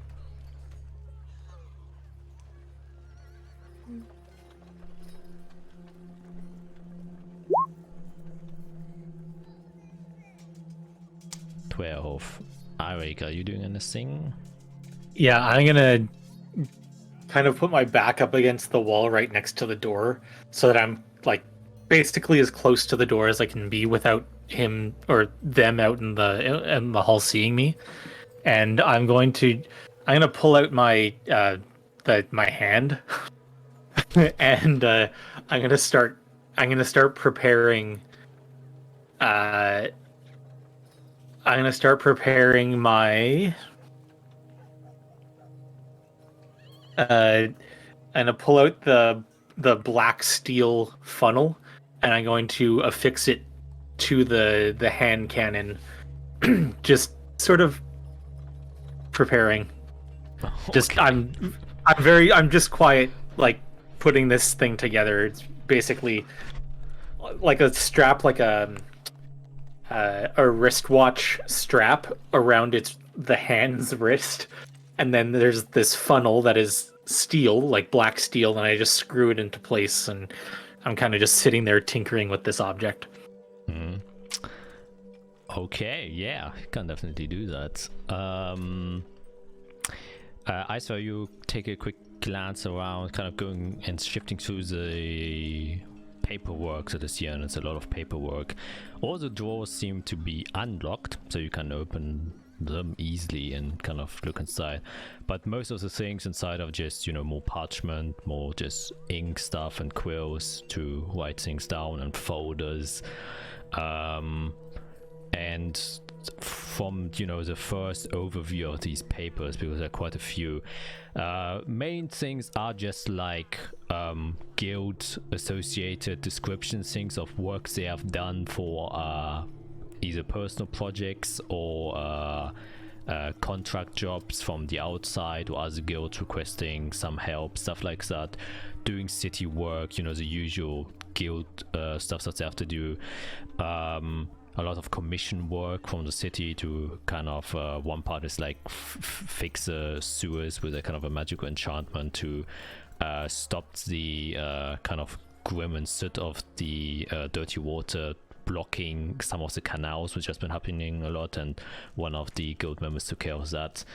There are a few minor related chrysalis enchantment which first catch your eye, but most of them just seem to be like very minute things, like a kind of water repellent thing for fishing boats, or a kind of earth related thing for the farms, but nothing that immediately grabs your eye. The only thing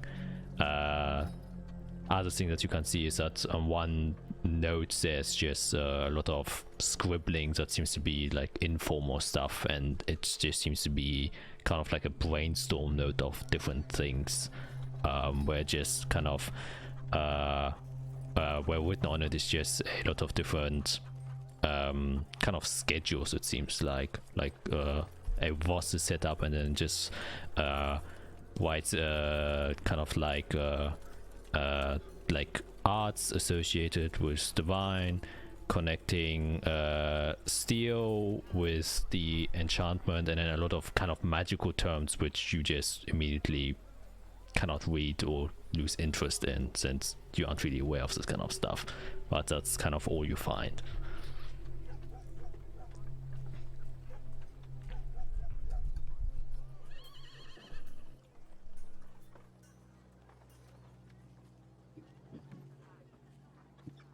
Well,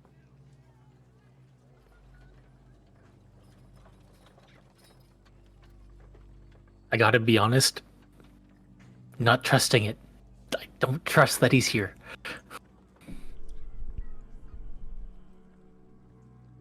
I'm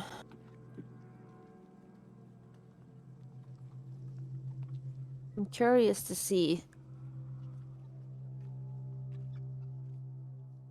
I don't know, this feels almost like this feels untouched. If she was taken away, it's not showing. If she...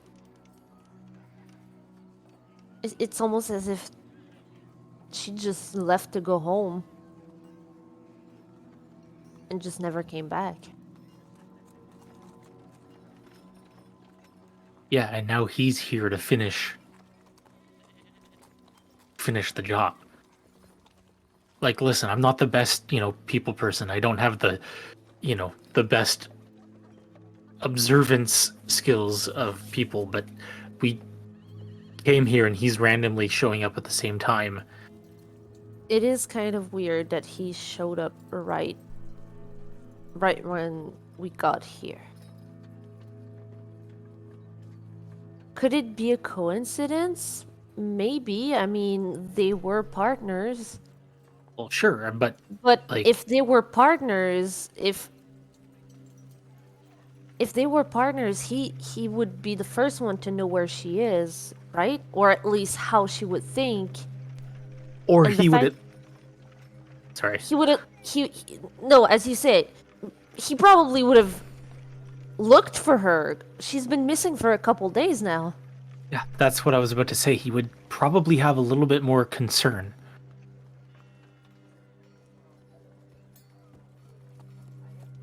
I mean, if Arya just upped and left for 3 days without telling me where she was going, I would get worried and probably send word to try to figure out where she is. Yeah, how are you doing, by the way? What, not to, distract ourselves from what's going on over there, but where did she go? She'll do that sometimes. I mean, the organization she works with, they have like those super secret things. Ooh. And like someone's gonna show up and she's gonna leave for a couple days and come back. Like when I see one of those people, I know that she'll be gone for a little bit. Right, so it's basically her version of when you just died for no reason. Maybe. I wouldn't put it that way. I don't like fighting. I try to avoid fighting for no reason. I clearly don't like to get hurt. Right. Anyway, yeah, I don't... Back to this. I just... Yeah, I don't know what to think. There's nothing else in here for him to realistically be looking for unless it's incredibly well hidden. He came for this office, surely.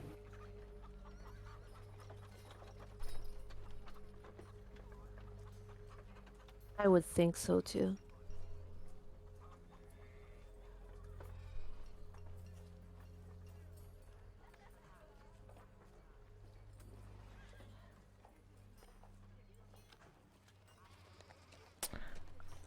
Then we're gonna switch over to back to the conversation.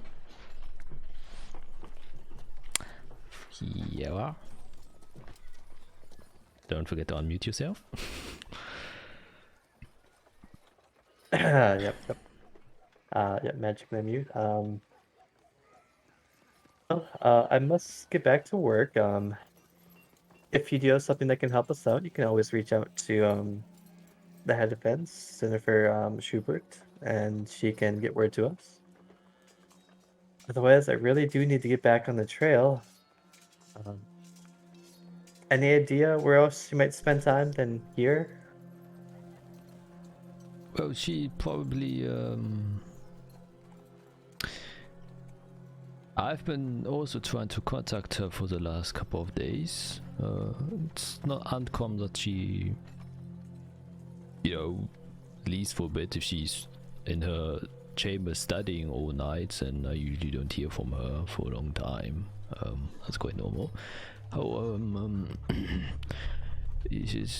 But when I try to reach out, I have not been successful in reaching her magically. I've been trying the last couple of days. So it's either means she's somewhere where she cannot be reached, or well, I would rather not think about the other prospects. Yes, you're not the only one that's been reaching out. But everybody else seems to have the same result. Oh, is that so? Well, yes. I would like to help you in any way I can to find her. Yes. I am well, it was supposed to say a secret, but I am her fiance. So we were planning on after she opened her college, we wanted to. He's an older high elf. And she was like a gnome, right? And like middle-aged or No. like younger. No, she was kind of old too. She was also Okay. old. Yeah, the both are pretty old. Oh, okay. That's less weird. Okay. Yes, but she. I'm. Just concerned. So, is there any way I can potentially help? Well, I mentioned before, well, she's been trying to get archmages to help teach, and build up her own staff. This Kenneth fellow, he's been working closely with her, so I assume he would know maybe what she's been working on most recently. Yes, I can definitely get into contact with him and can maybe talk to him if that is of any help. Then definitely do that. Perhaps. Yeah, hopefully. We're kind of looking for any sort of lead we can right now. All right, I should send him a message then. Where would you like to meet him? Oh boy.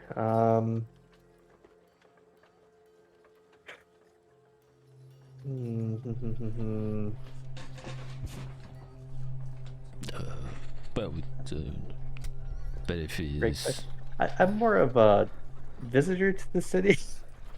So Well, no, he can. I can't say it's urgent. I'm pretty sure he's also concerned about the disappearance of Pilar and.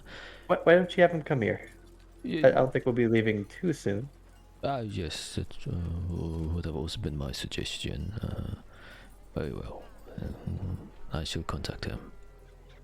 Great. I'm gonna check her office. And he's just kind of still for a moment.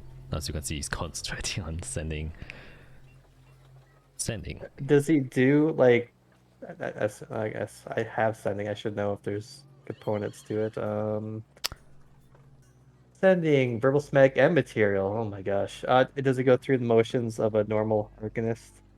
Yes, he definitely does. You can first see him like just concentrate for a moment as if he's like straining his old brain, and then he starts to take out a little pouch, and then takes out a small piece of copper wire and then kind of wraps it around his index finger, and you can see it starts to glow. And then as he's saying probably stuff in his head, you can see the copper wire kind of glow, almost as if it's starting to heat up, and then write whatever he's saying in the air, and then it disappears. Okay. Old school. I like it. Very old school. Yeah, while he's doing that, it takes him probably longer than it does for you, just because he's an older man. Is there anything you would like to do? Yeah, I'll just go to the others and knock on the door as the open door. Well, found anything?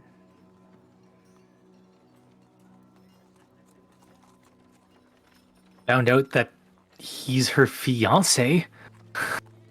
I wouldn't have guessed.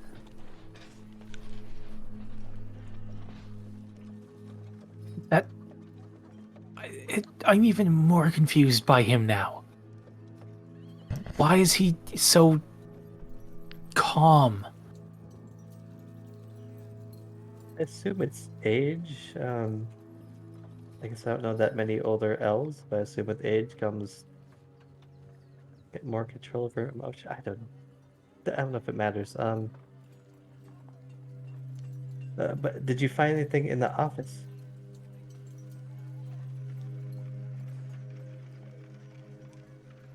That sounds like a no. I mean, it's just normal stuff in here. It's nothing. I mean, to be fair, the way the spell I used earlier works, it doesn't really specifically say what your good fortune is going to be. It just says fate will be good for you for the next 30 minutes. So maybe he is our key? I don't know how, though.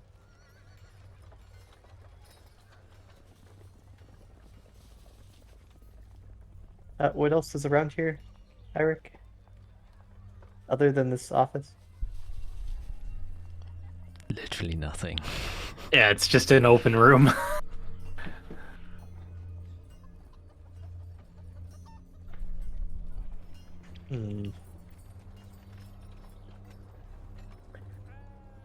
Well, let's hope this older gentleman can help us then. Ah, Avalon. No time no see. You hear a voice outside. Candace, apologize for calling you in short notice, but no need to apologize.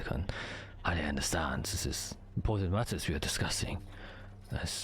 So, where are these associates that wish to meet me?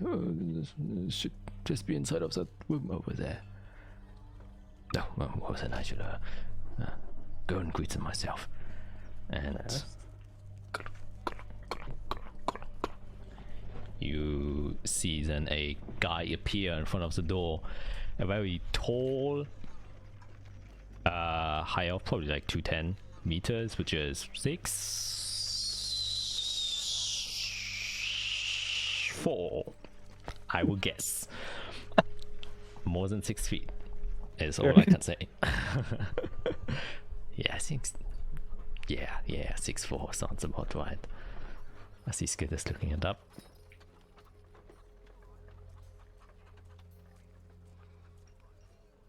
Yes, I am indeed looking it up. Okay. 6'8". Oh, 6'8" Yeah. even. Oh. Yeah, Excellent. it's really giant. Yeah, he's fairly tall. Seems to be a very young, robust man.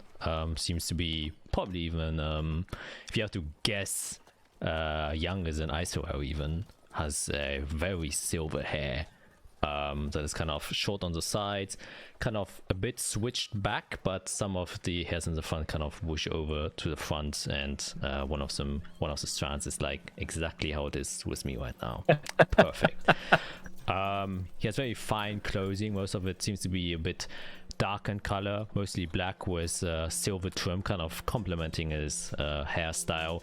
He has a somewhat of a half cloak that is draped over this black shirt that he's wearing, and then kind of skin tight pants with silver lines that go on the side. Seems like he has a kind of black silver aesthetic to him, and he wears a kind of little necklace that just looks like a leaf with a eye inside of it. And he just kind of pushes in and then kind of just stands there. You can see he has very kind of somewhat large hands with spindly spider fingers, kind of clasp them together and says, "Oh, you must be the ones who called for me? Is this correct?" Yes, I'm surprised you got here so quickly. Were you nearby? No, arcane means brought me here this fast. Oh, understood. Well, it's nice to meet you. I'll extend my hand. I'm Dr. Fiera. This is Eirik, and this is Azrael. Oh, nice to meet you. Well, you probably already know my name. My name is Candace Erkstein. It's very nice to meet you. Eirik, Miss Isowell, and I also gives a slight bow. Kind of recognizes your positions as your most likely nobility. And worrying news currently. I heard from the old man outside that you are in pursuit of Rhinopila. Is that correct? Yes, we've been tasked to. Oh, task specifically you. By whom? Well, take your pick. The Light Commander that was here recently, or those of Archdukes? Oh, that seems like a heavy burden to carry. I apologize. Well, I would like to help in any way I can. Rhinopila has been a great help to me in my career, and was hoping to, become a professor in this great city, but it seems like it's been cut short.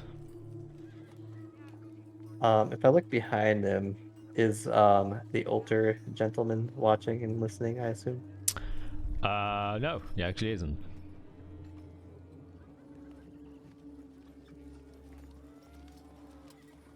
Okay. Is he still there?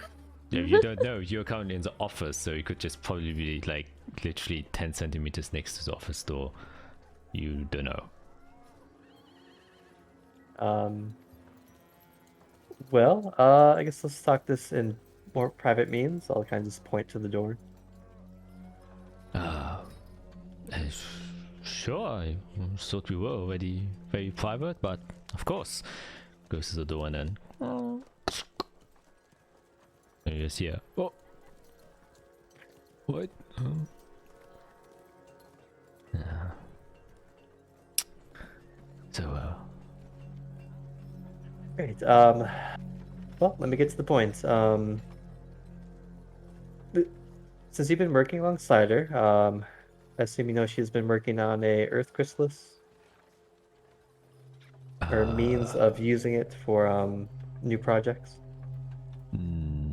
no, actually, this is my first time hearing about this. Really, I heard you two were, I guess, working quite closely. Have similar interests and, I guess, magic expertise. Yes, so I would have thought as well. I knew she was sometimes involved with procedures involving a chrysalis, but nothing of a recent sort. I can't remember saying that. Well, it's strictly illegal to do so if you aren't have the authority from the Holy Lich, yes. And I don't see Rhinopila as someone who does illegal work. She was a very straightforward and honest woman.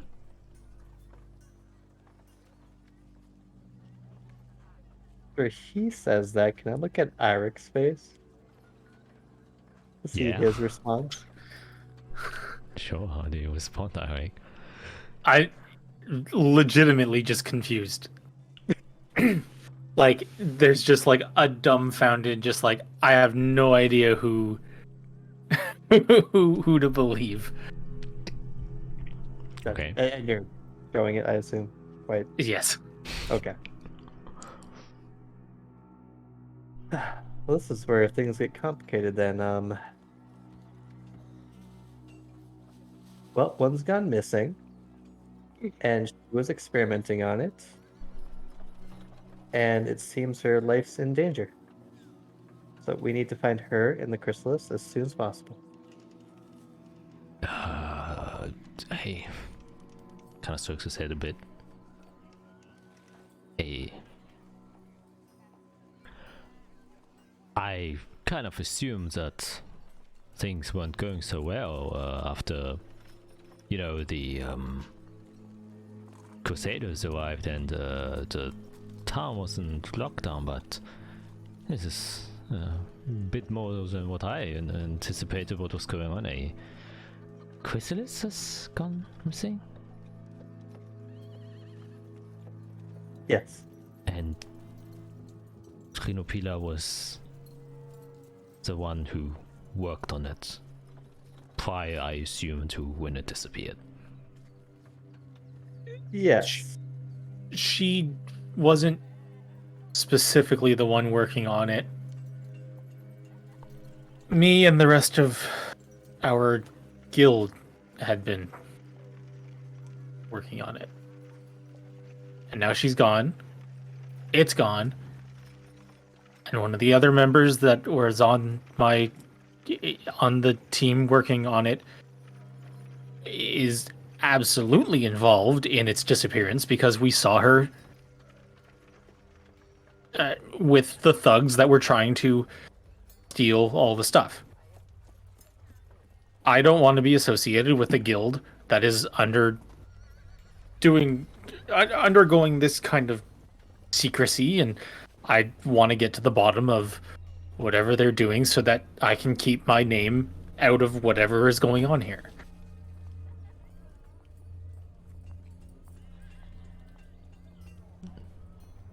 I mean, that seems like a reasonable thing, and I am still a bit confused how Renopila is tied in this if you are the one responsible for investigating the chrysalis. I'm not responsible for it, I was just doing it because it was my job. And with the job, certain responsibilities come into place. Am I correct? Yes, but my responsibility now about that is to try to find what has gone on with it. Renupila just told me and the rest of our team that we were going to work on this thing. I don't know who is running the show. I don't know who's calling the shots. I do my work. Someone asks me to do something, I'm going to do it. But now, someone's on the run. A chrysalis is missing. I have no idea where she is, where Viliana is. I don't know what's going on. We need help. Renupila is the first person that we should probably be finding.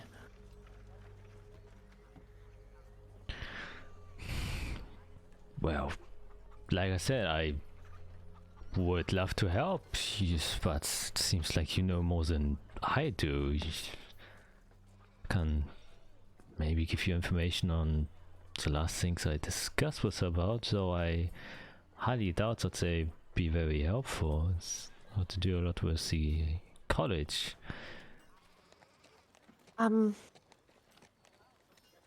Is it some sort of habit for her to go missing for a couple days like that without telling anyone? Well, and not specifically go missing. I mean, I think we researchers often spend a lot of time in our rooms doing our, research and writing. However, I wouldn't call that missing. Obviously, she's not in her room doing any research as we are standing in her room currently, and she's not here. Which is why I'm asking you if it's normal for her or not. Like, there are reasons to believe that she may be in danger, possibly. But to which extent? Is it because she's doing things she wasn't supposed to do, or is it because people got to her? That's what we're trying to figure out. And any type of information about where she likes to hang out, or whatever, if there's anyone you think of that could know anything. Honestly, we're just looking for breadcrumbs at this point. Anything you can throw at us that could help find where she is.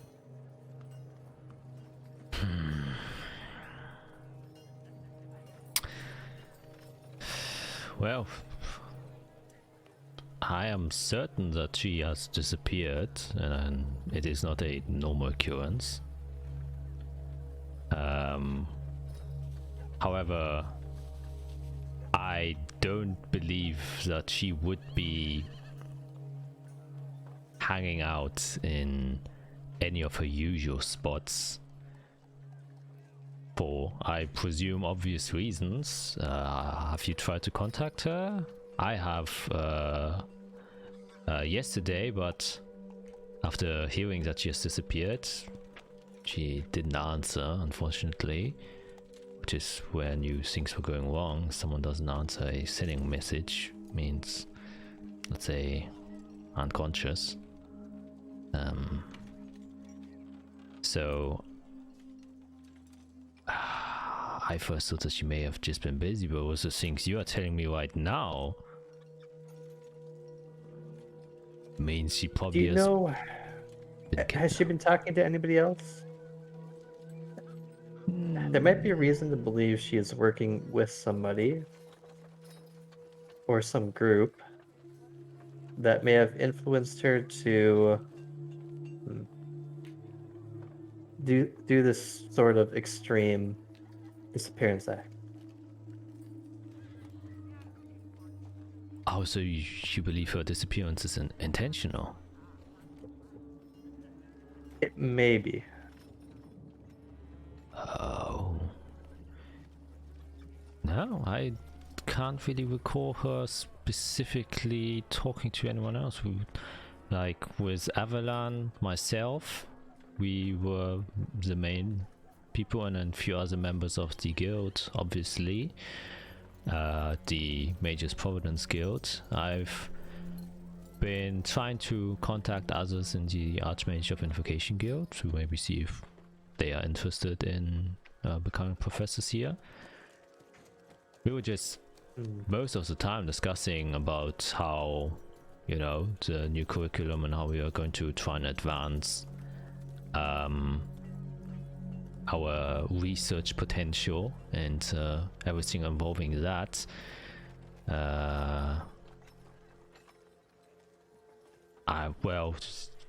Renopida seemed to be a bit frustrated that she has been kind of stuck with the college. It's opened 2 years ago, but we still aren't allowed to really teach the things we wish to. We have filed several requests to the Holy Legionnaires, but we've never gotten a response. Right.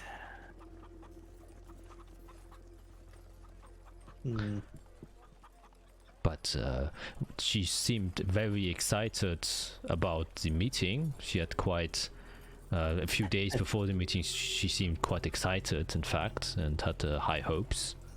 But well, retrospect says differently. Oh, that's fair. I'm going to ask a question, and please don't take it as an insult to her intelligence or her personality, but would you believe Reno Pilar to be the type of person who could work with an underground cartel at all? And I'm gonna closely look at his reaction to see, like, if he's trying to hide something or if it looks genuine or something. Okay, make an insight check.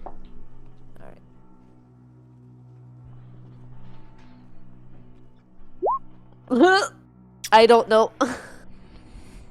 Yeah, can't really read. Or Fiora. I thought, no, I'm not gonna use magic here. Yeah, from the best you can tell, he seems generally surprised at you saying even cartel, which is, you know, a big word. Yeah. So he seems a bit like obviously surprised, like I mean, just taking in account her position also as mistress, I don't think she can do a lot of stuff in secrecy. I mean, there are a lot of eyes on her politically even. Of course, and as I said, I do not doubt of her character. It just seems that recently the more we start digging, the more things seem to be all interconnected to this particular group. So that was a shot in the dark, you know. Well, I will say one thing though. Like I said, Trinopila is a very ambitious person. So, given the circumstances in which she was involved in the recent events at least, I can at least see her getting extremely frustrated. I mean, she has become mistress of the city, she has opened a college, and after 2 years nothing has changed. That can definitely change a person. If she were to go as far as try and contact the cartel to receive different forms of supplementation, I am not sure. But one thing I do know about Renopila is if she has a set goal, she will accomplish it. Or at least it has been like so. As long as I remember. You say she's been frustrated in the past couple months, years since the college opened, and she's been for a couple days before the meeting. She seemed in a bitter mood. Did it seem kind of sudden change in her attitude, or would you say that's kind of her personality? No, it was definitely sudden. You don't see her smile very often. That was a funny surprise. I suddenly have a weird feeling. We had another guest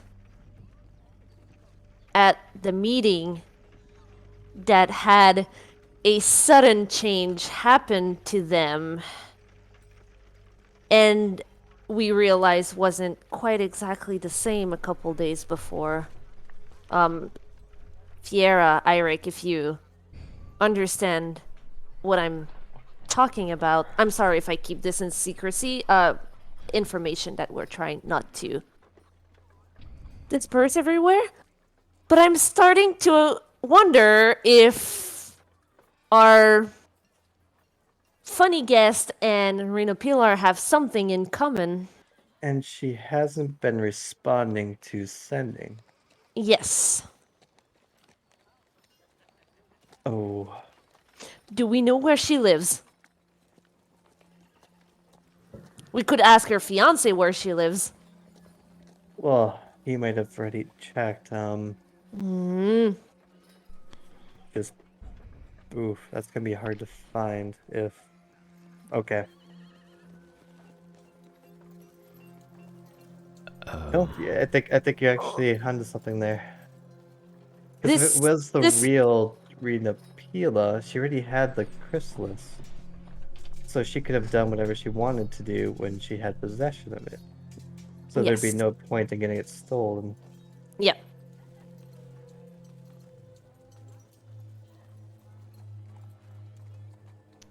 I'm a bit confused, but it sounds like you figured something out. Eirik's brain just exploded right there.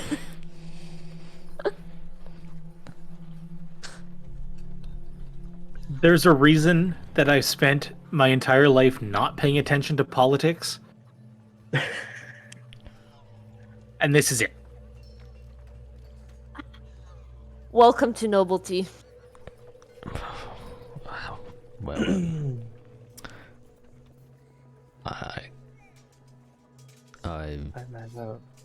I mean, is it good news or is it bad news? I am kind of on. Pretty bad news. If I'm correct on what I just thought, we have a big problem on our hands. I don't think there's ever going to be good news again. Well, don't have to be so pessimistic. I mean,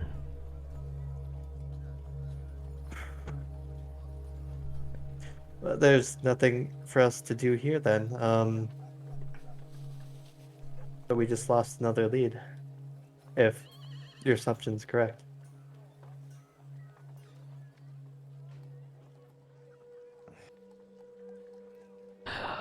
and that's why we're gonna take a quick break. So. Oh! I checked the DM. I am smiling internally, but for the wrong reasons. That's all I'm gonna say. So I see you after the break. And we are back with the right one this time. And I'm going to make a mental note right here. Or a mental sign for me for the future. Or for people in the future.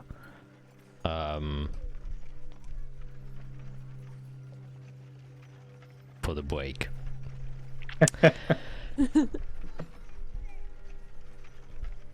Okay, I guess yes. And we're gonna jump back right into, yeah, you are still talking with Kinders Erkstein, and he seems to be completely out of the loop of your loop. So he's a hula hoop left on the floor while you are hula hooping a hula loop.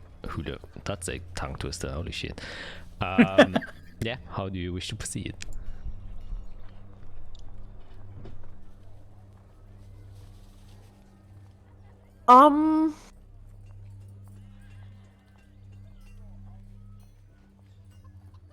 Did we? I'm completely ignoring the guy, by the way, and I'm looking at Fiera and Eirik. Did we actually meet the actual people we talked to during the meeting? Like, did we actually talk to them, or were they all imposters?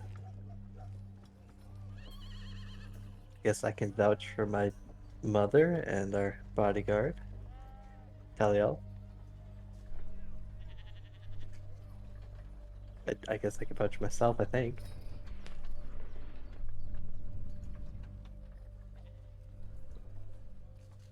But the more we look into it, the more that meeting was meant to progress a certain way, and no matter what we said or did, it would have gone that way.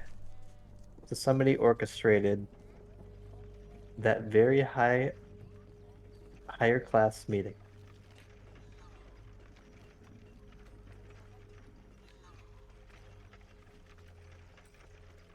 Now the question that remains is, the real Rena Pilar, is she with the Chrysalis, or is she simply dead?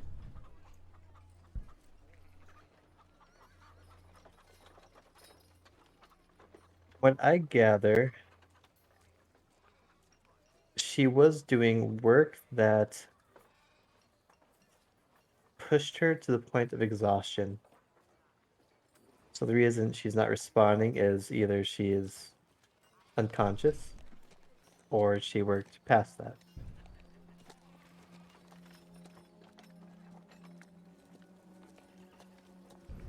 But I have yet to find out where she is doing this work that exhausts her so much. So we still need to find some sort of lead for the Chrysalis. Because she will most likely be near it at least. Which I can't think of any lead at the moment.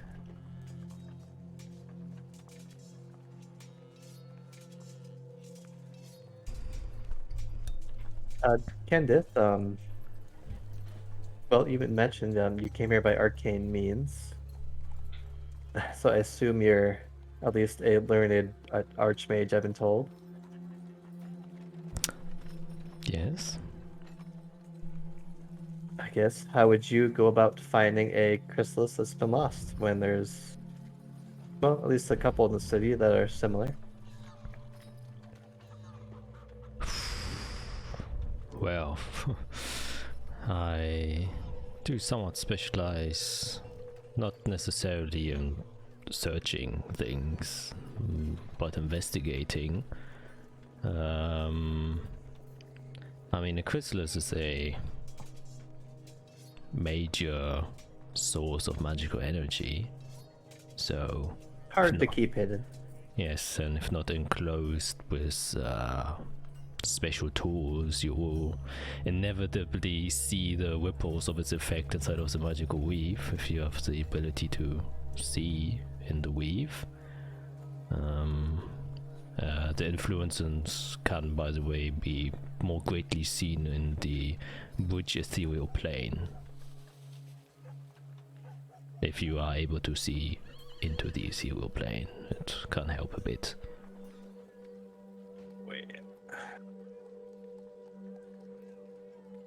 Don't think I can.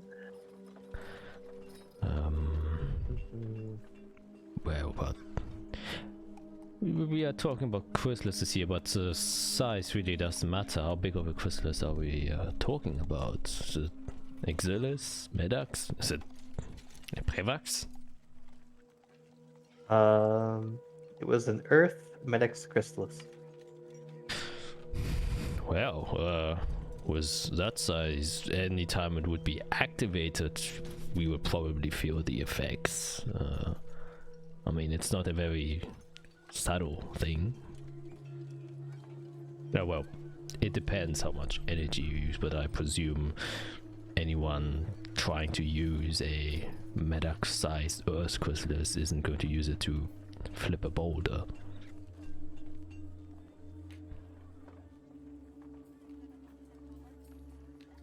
I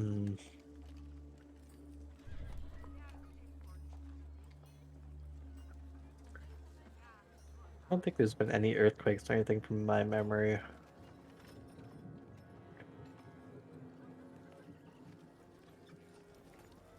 Ooh, well, my best recommend for us is still to go to the underground. They seem to not want the cartel around, so they might help us find them. But that's a different line of well, searching, I guess. So at this point, you see that kind of just starts to do a kind of enchanting a magic spell. There, kind of uses his little finger to draw a silvery line,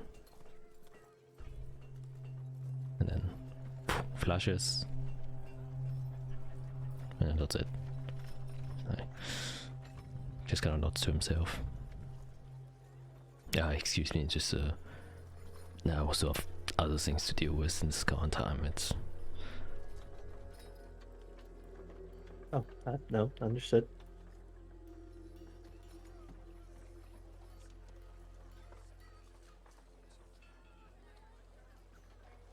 well, that's the best guidance I can give you for now, at least. I can talk with my other associates, maybe there are better means of locating a divination spell. Usually helps locate object, but as you said, in a city that has multiple of a similar object, if you have seen it, you can at least kind of make sure that you are following the right one, but I presume you didn't have the luck of doing so. You can... oh well, if you go somewhere else, you could maybe try it again, and then hopefully it won't relocate the same one, because it always finds the closest one. So if you happen to be closer to the actual one, it will maybe draw you towards it, so you can avoid the space where you know where the other one is. Well, we did pretty thorough search of the entire city, and both of us, me and Azrael, went to the same location. So I will say, just as a reminder, you kind of, because you went an outside in approach, you really only scanned the outsides of the city and you didn't really go inside at all. You would be aware of that. Oh, it is a big city. Yeah.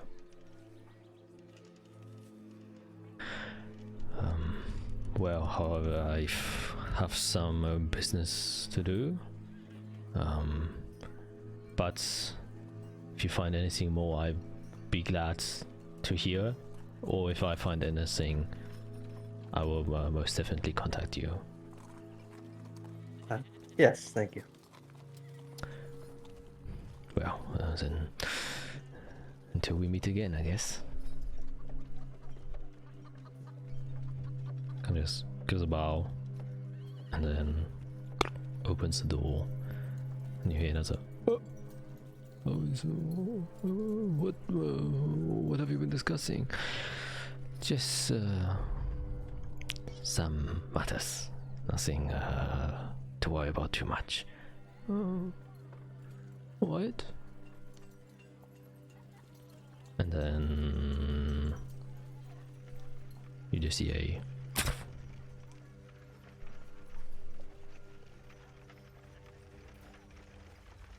and then you hear a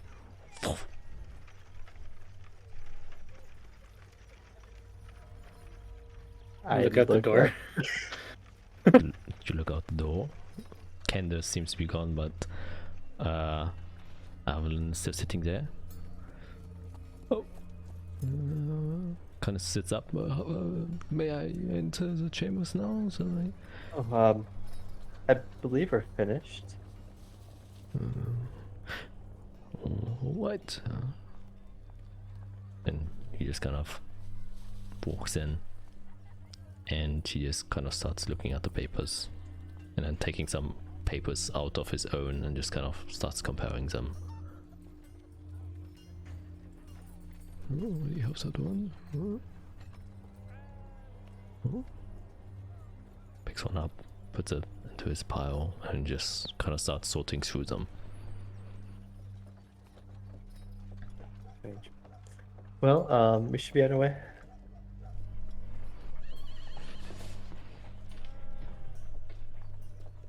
They'll try to gesture us outside.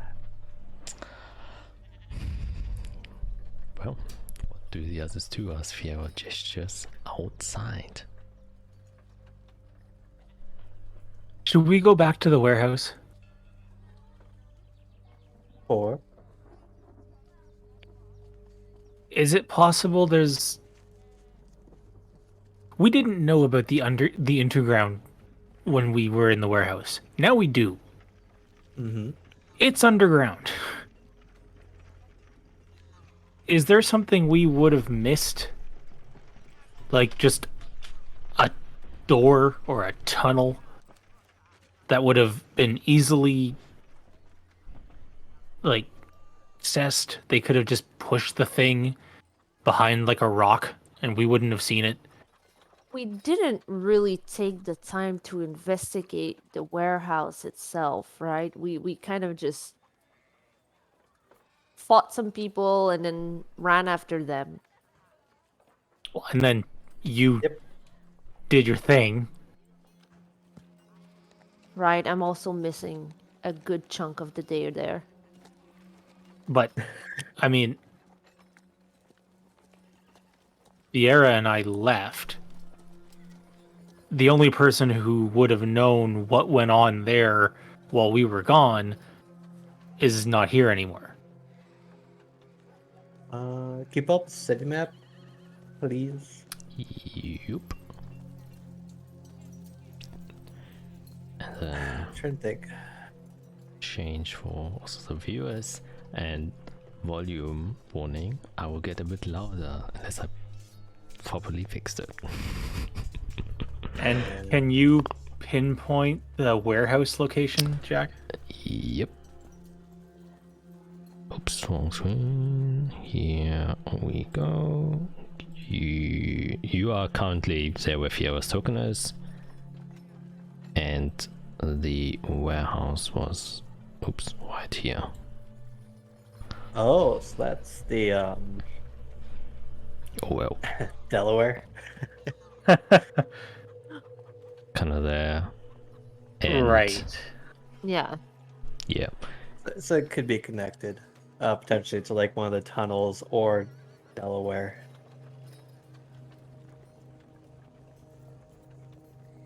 Ooh, but that's another. It is in the underground, right? It is in the. Yeah. Yeah, like I said, we had no idea about the underground when we were there. We had no reason to look to see if there was anything. So what we do know is Glamour's group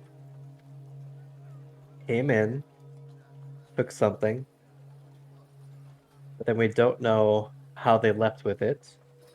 They potentially brought it to that inn and potentially put it into the chute, potentially into a cart that left the city, and it could have been in the cart, but probably wasn't.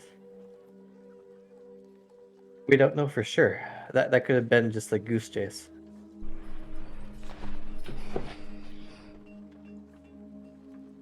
We honestly don't know who has the chrysalis right now. Could be the cartel, could be somebody else.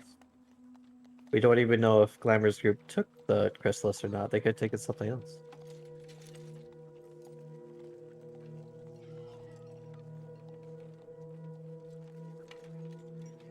For all we know, the Craggies could have been just a diversion.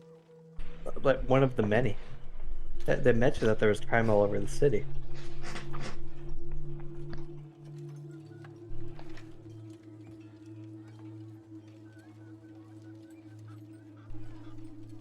Oh boy.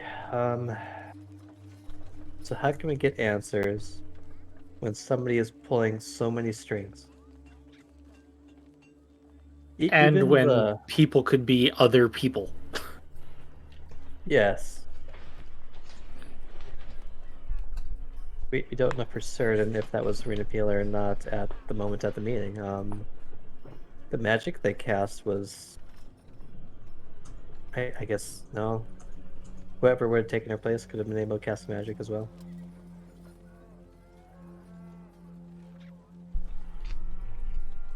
Hmm. Go. I guess There my was only a.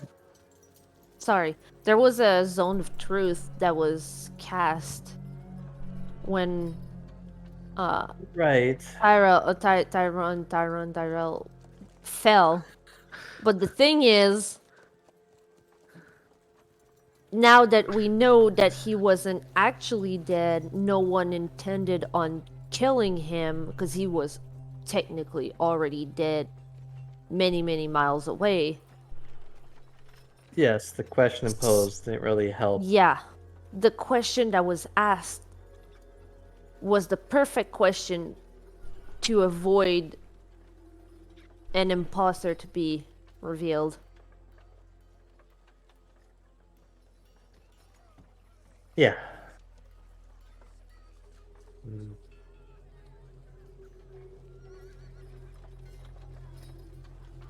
We can tell Spake.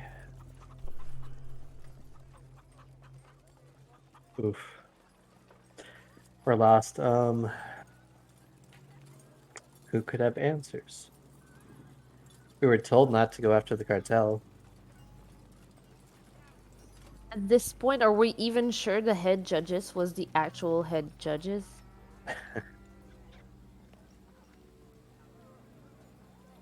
I'm unsure if anybody is who they say they are. I mean, that was definitely the light commander that you guys met. And I do believe that the Duke that fell to the Light Commander was the actual Duke that was also there. Hmm. Being played just like us. Like pawns in a chess game. One question is, the Legion was here so quickly. They were here, I guess. They were told to come here on the same day as the meeting. Like they knew that it was gonna go awry.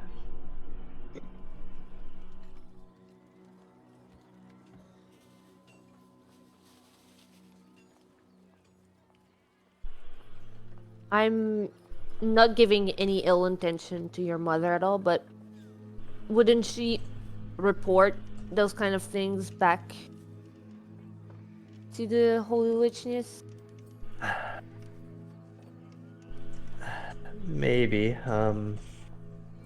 Again, I'm not saying that she was. I respect your mother as a person. I'm just wondering how the news could have traveled that fast back to them. Someone must have warned them. Or they knew ahead of time. God, what was that guy's name? He was with the Light Commander. He was supposed to be at the meeting, but wasn't. Oh, Heinrich. Yeah, Wolfgang. Heinrich Wolfgang. Yes. Yes, Wolfgang Heinrich. Or the other way around. He wasn't at the meeting, but he was with the Light Commander. Almost like he knew the meeting was going to be a waste of time. He's also someone that the attitude kind of changed. As in, he was supposed to be there, and all of a sudden he wasn't.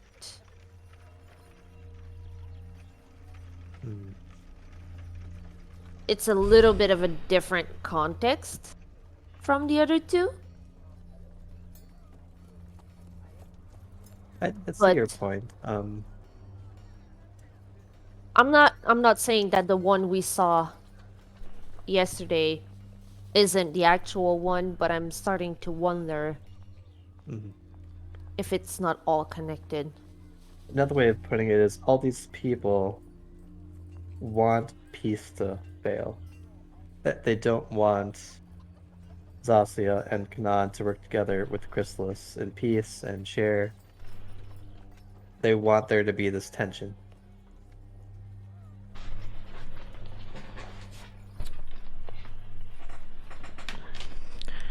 By the way, where are you currently standing? I feel like we're just like walking around.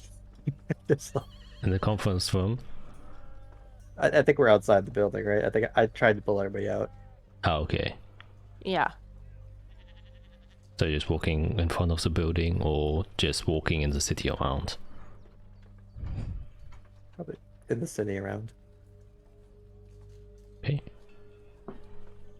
I feel like since we talked about going back to the warehouse, we're probably instinctually going towards that way. Ish. That would make sense. Yeah, we could take another look. I'm curious where all these entrances to the underground is. It feels like it's so disconnected, yet it's right below our feet. It's an entirely different, like, civilization. I mean, this place is huge. We've seen the entrances to, well, one warehouse and one entrance to the underground already. They're hidden. They're like in random buildings. Like there could be one in every single building. Yeah, that's true.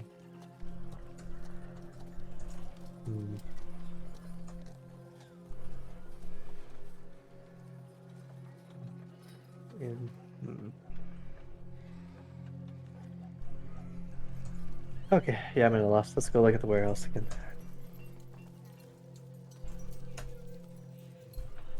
Okay. Jeez, God. Excuse me. You walk your way there with little to no issues, and after a good, it will probably take around 30 minutes to 45 minutes, but you do eventually get there. the streets are still open and a lot of people are walking around, driving behind carts. And yeah, you see the building appear that you kind of came out of, but you do see there are like a couple of guards stationed in front of it.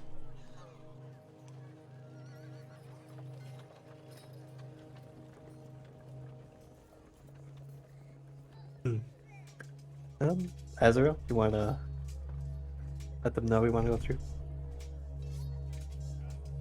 I'll approach and so kind of signal to them. Hello. They just kind of put their feet together and then kind of simultaneously say, Yoriguchi, what are you doing here? We are trying to gain access to a building that we visited a few days ago, pending our investigation, that has to do with the High Castle affairs. We would like to take another look, if at all possible. Yes, of course, Yoriguchi. By all means, please enter. And they just kind of salute and then step to the side.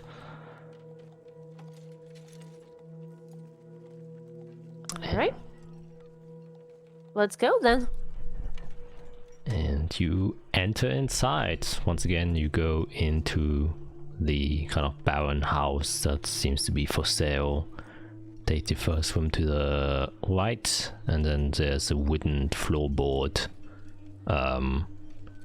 And you will have to kind of go to the area where you know where the kind of hidden trapdoor is, and then you kind of open the, or actually you have to push a closet to the side, which then reveals the wooden boards that you can open up to go downwards. And what you do, you kind of start stepping down. The sounds from the city start to dissipate in the distance as you make your way further and further down this warehouse. After a while, you get to the door, open it,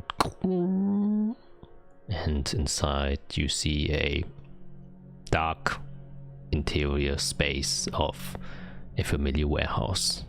Well, Fiera, you probably, and Irik, well, Irik has goggles, Fiera you can't see. Is there a light switch, Irik? A crystal switch? A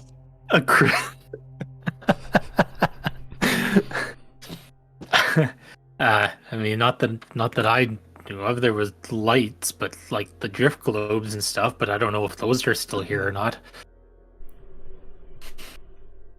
Okay. What can I cast light on? What's in my inventory these days? I'll just cast it on my robe. Easy peasy. God, Nice and easy. Yep, she's a member of the Holy Lichess, and now you know why. Makes sense. As she illuminates into bright white light. That's a little better, I guess.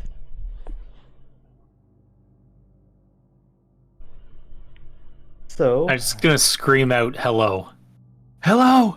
Hello, hello, hello, hello. A very strong echo.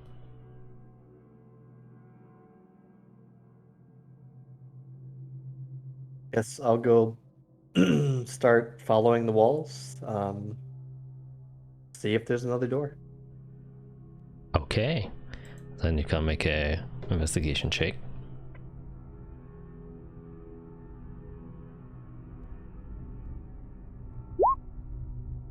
That is a 15.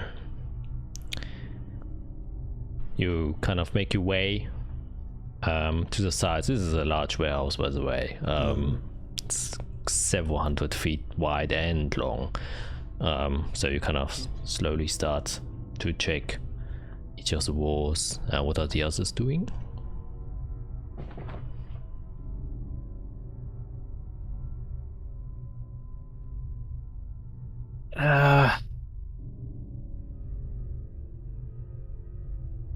I'm gonna go back to the area where I knew the chrysalis was. See if there's is it back? Is it like is it somehow returned to where it was? And I'm gonna use a spell slot to detect magic in the warehouse. Like, I'm not wasting my time doing it as a ritual. I'm just like, all right, we need to get this done. Okay. Yeah. You kind of go towards the area where the chrysalis was, Arik, and are surprised by the fact that it isn't there. It's like, Good try. you had a feeling, unfortunately it isn't there, at least not the crate or anything else. And as you're walking down the area, it's completely empty. Everything that was here has been probably stripped clean for also investigation purposes. I guess you can also make an investigation perception check while you are there, since I presume you will be doing one of both. And Isorel, was there anywhere specifically you would like to go to? Do you detect magic, since it's only a 30-foot radius and this is a large warehouse? I would probably try around like anywhere that looks like it was used to work on the chrysalis. And hold on, just let me check something here.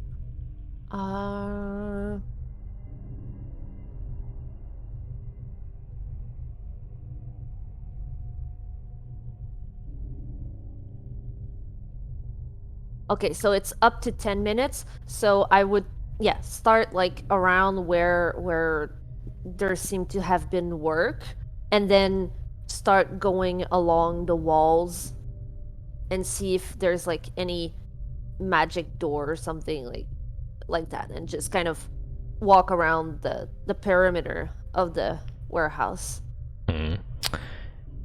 Yeah, so you kind of do that, kind of following behind Isorel probably, since she's also touching the wall, essentially. Don't seem to find much. It's really just a completely straight face. Well, this warehouse was probably even made with the chrysalis. So it is perfectly symmetrical and flat for the most part. While you are detecting magic, you don't pick up any magical sources whatsoever. Arik, you are investigating the area where the chrysalis is. You do find eventually a spot on the floor where there's a lot of scratch markings inside, which do you read Thieves' Cant? I don't believe so. Yeah. I don't know why I would. No.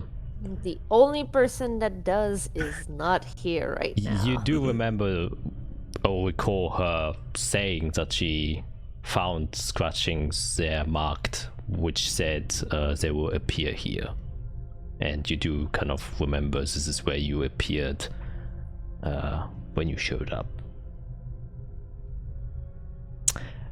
There's one other thing you notice, and that is the entire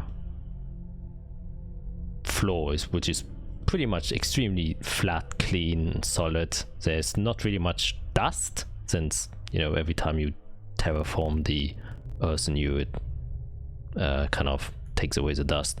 You see very slight marks in the ground where the chrysalis was. That's kind of going to the right. Oh, follow those marks. Okay. Yeah, it seems like something extremely heavy was being, you know, probably pulled over the stone, which is why, you know, it left a few marks behind while being dragged. And it just goes all the way to the white wall. And that's it. I'm running right towards the wall and just like starting to touch it. Like, Okay, make another investigation check as you're touching the wall, not sensually. Patting just it. caressing it. Yeah, just you look at it, it's a completely flat, solid wall. You touch it everywhere where you can, even in the inappropriate areas. And it just seems to be a flat wall. And it doesn't seem hollow either. You can kind of knock and God damn it.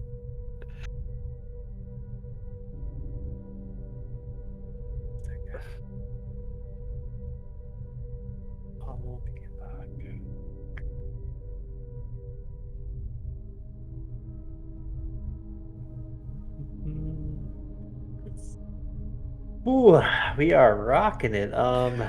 I feel like there's a neon sign above us just like pointing in the direction like right here, but we cannot see it. it's just behind you the entire time.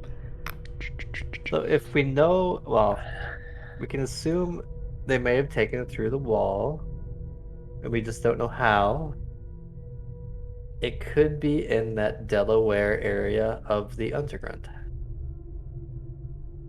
Because that's right. That's where we are, essentially. Pretty much, yes. So we just need to find out how to get in that section.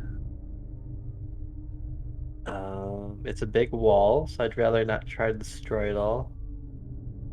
I just don't know how I would do that. You know what? I will let you do an, I guess,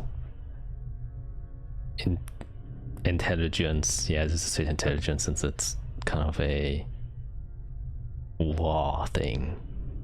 A wall thing? No, a war. RAW. Yeah, sure. Yeah.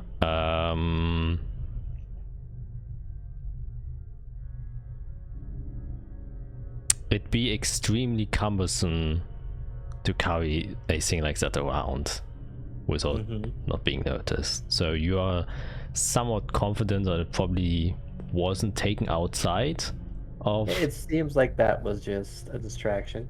Yeah. Yes, and Irik, you would probably chime. In fact, you can also make an intelligence check since you are kind of in the same vein.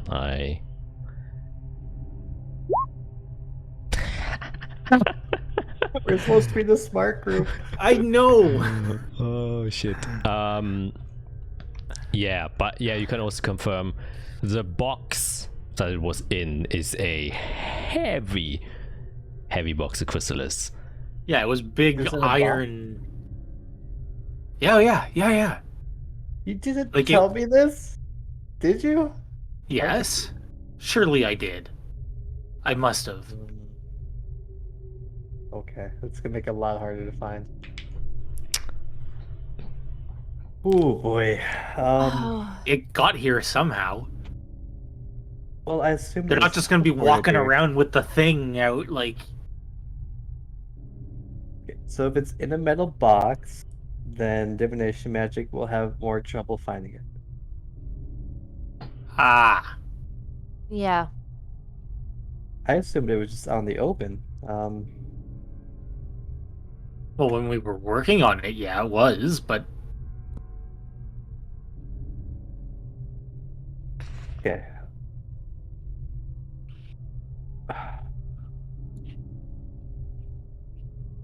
Right. Well, if we can't get there through these walls, we need to go. How can we find a way to the underground from above?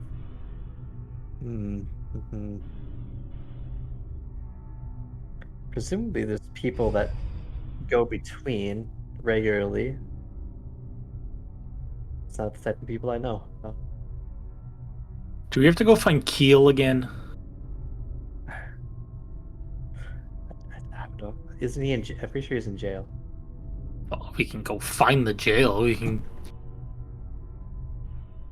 He seemed to be forthright. He was talking to us. I was working on finding us a guide, but I haven't been contacted about that yet.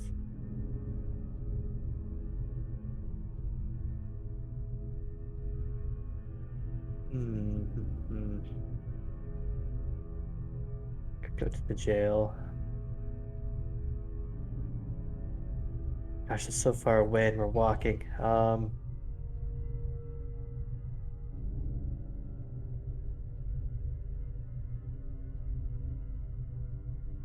The wall.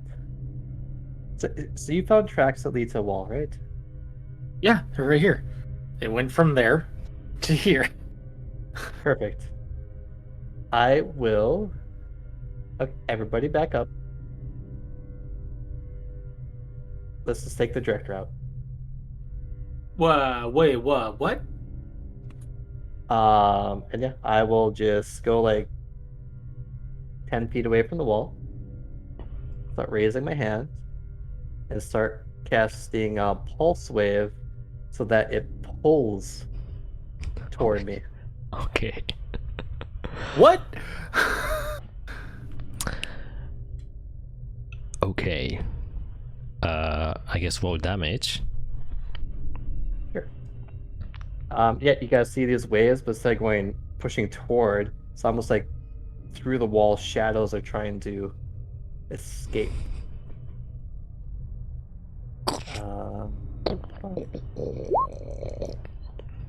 Okay. That's 26 damage. Holy shit. And that's force damage. Yes. I'm literally forcing the wall to come toward me. You can also roll me. Oh, what is the radius of this? So it's a cone. Let's see. It says 30 foot. Okay. Then kind of go in front of it, put your hand out, and then kind of just, force this pressure out of you, influencing the weave to, force this wall out. And then you guys just hear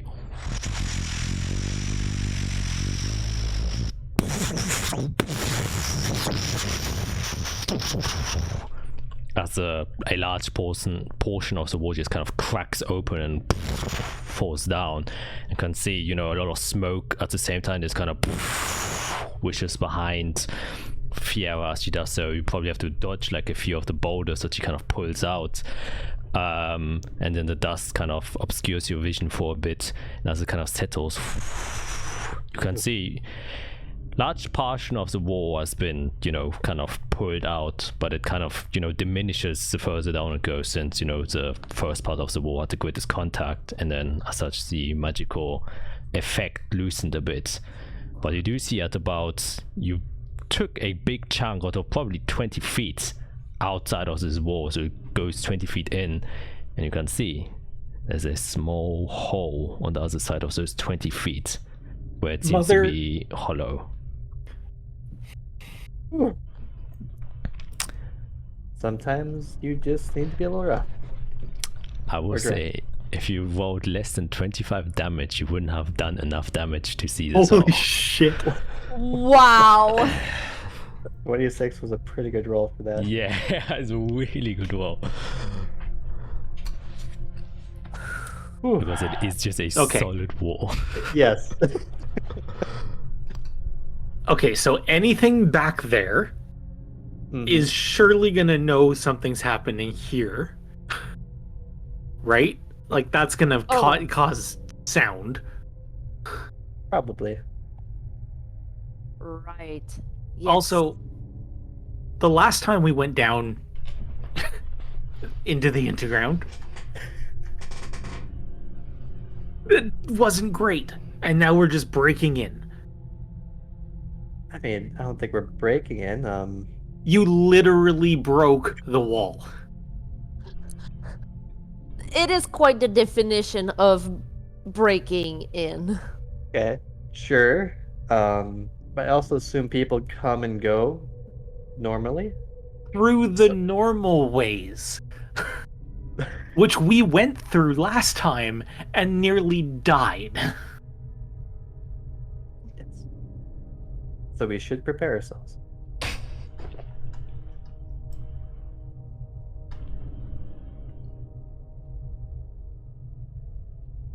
What else are we gonna do? Exactly. Speaking of which, while the dust is settling, I'll give myself gift of alacrity. So I'll Okay. draw the starlight symbol on my forehead. And the magical enchantment takes effect. All I got prepped for today. Okay, I guess follow the glowing me. And I still have light on me, and I'll just start walking. Well, just for your information, you blasted a whole part of the wall, but the hole that you can see through is just this small, so you still have to like get rid of parts of the wall to be able to get Oh, through. that'll be fun. With -1 strength, I will start doing one little rock at a time. Hold on. Give me one yes. second. I might have something that can help, and I'll be shaped into a bear. Okay. So, yeah, my brown bear form, Ooh, the big bear. the big bear, and I'm gonna start. Ooh, Slamming it. yeah, slamming. Then you can make an athletics check with your bear. Yep, let me check. Athletics is strength.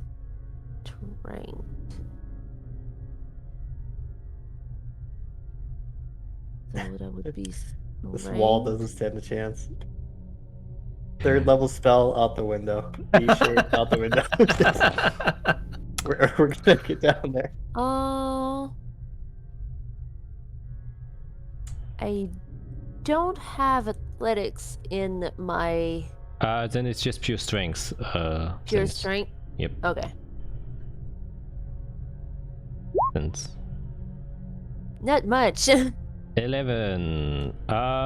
Yeah, it just means that it will take a while for you guys to Yeah.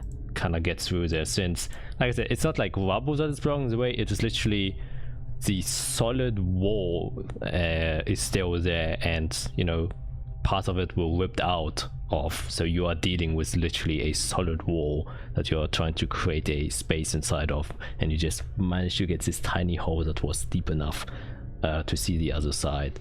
So yeah, even with a pickaxe this probably would take a while, and obviously a bear with its claws, while efficiently strong, will, you know, have its problems to deal with. So depending how long you wish to spend on here, it will take probably several minutes, maybe even an hour. Okay, hang on. I'm glad that I did this before, but now I can actually use it. I'm gonna pull out my hand cannon again and tell the bear to move. Just gonna yell, move. Back up slowly. And on the hand cannon, I'll actually hang on. Let me show you. So on, you see that? Oh yes. Oh, now. there it is. Yeah. So it's basically like a wristwatch with like a little box on top, and there's some like cables just hanging out of them. And I just connect a couple of the cables together, and it like they start to like they go black. Like the funnel on the front is black, so the cables start to turn black, and it's basically now turned into a force ballista. And I'm going to attack the wall with force damage. Okay, then roll an attack first of all. Let me get back.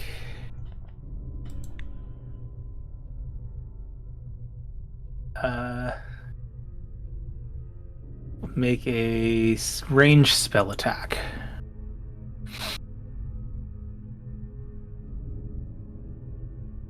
Where are my dice? There's my dice.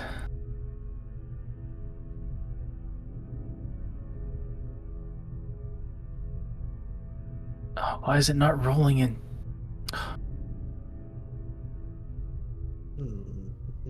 Okay, well, I rolled an 18 in D&D Beyond plus Yeah. 7. 18 plus 7. Yeah, that will definitely hit the walls, then just full damage. We should roll initiative. Hold on, let me find it again. So much scrolling, holy crap. Artificers. Oof. I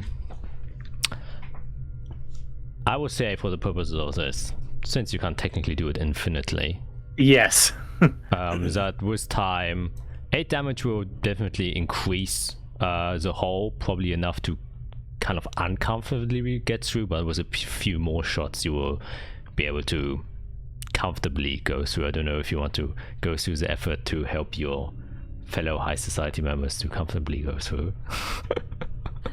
Well, I would, after he shot once, I would probably, in my bear form, kind of ram into the side to try and help take out and kind of do it in rounds like that.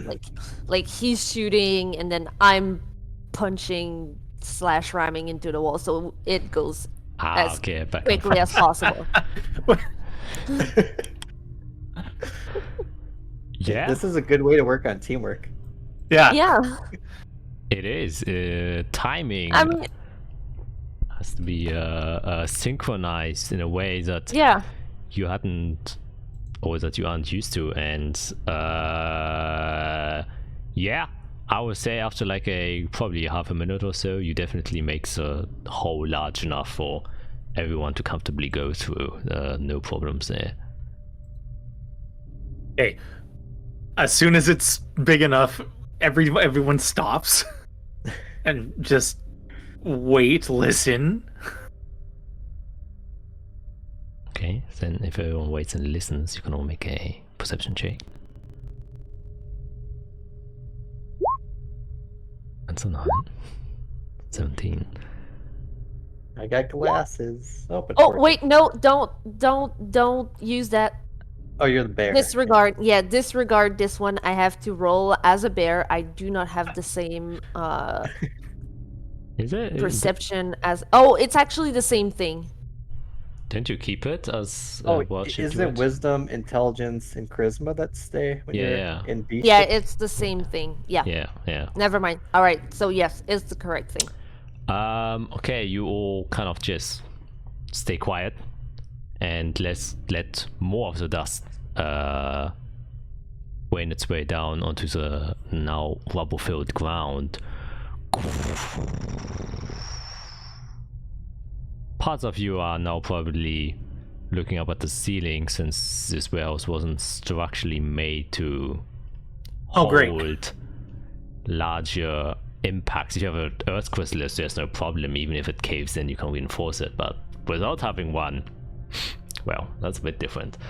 But as the dust settles, the first thing you notice is maybe you were probably expecting a bigger room on the other side or something, but no, it just seems to be a straight, long way that you can't see the end of. Your dark vision kind of disappears after 60 feet, and it just seems to be a long tunnel that leads somewhere.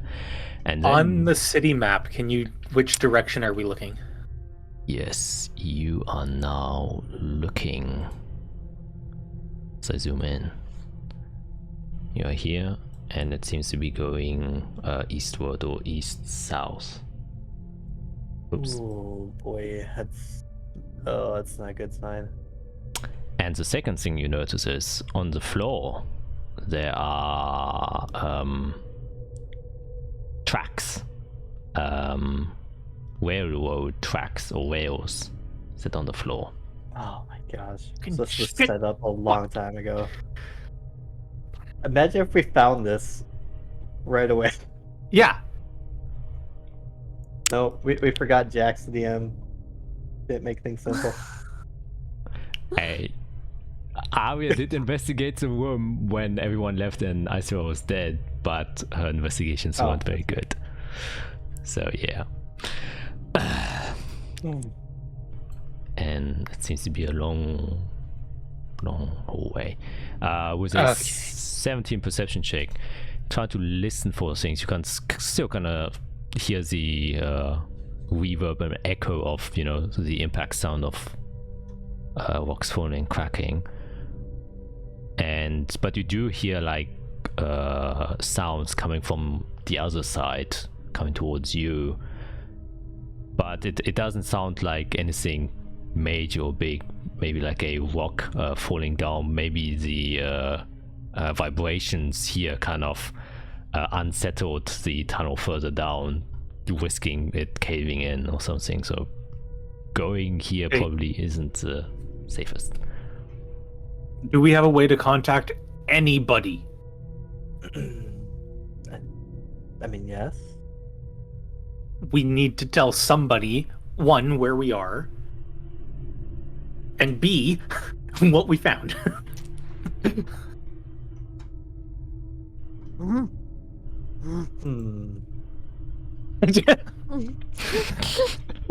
Takes out food.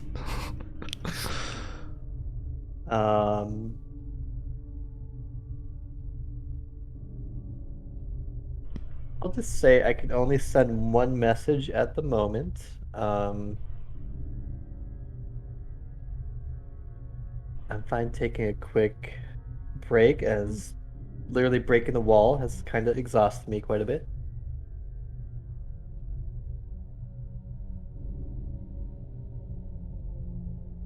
Maybe you could send your animal companion, or well, like there's like probably like There's no animals. Okay. Leave message is like 100 feet. Let's see, 120. Oh, that's not gonna help.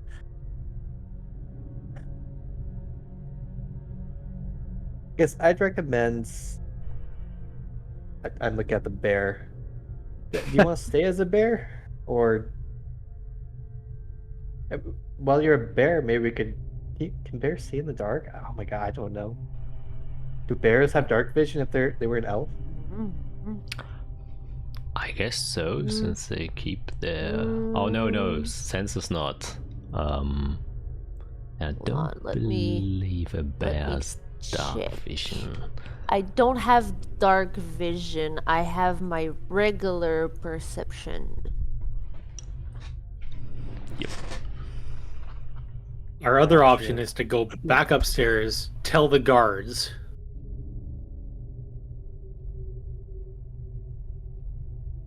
And that's all I got. we tell the guy, someone's got to know. Are we just gonna walk in here? So my one problem with that is we've trusted the guards before, and they really haven't been a lot of use. They've let crime go freely in the city. I mean, Literally. to be fair, they've been doing their jobs for what, 10, 20 years, however long at least. And they got and lazy. we've been here for like a day. And we've done how much more work than they have. We got rid of Glamour's gang by ourselves.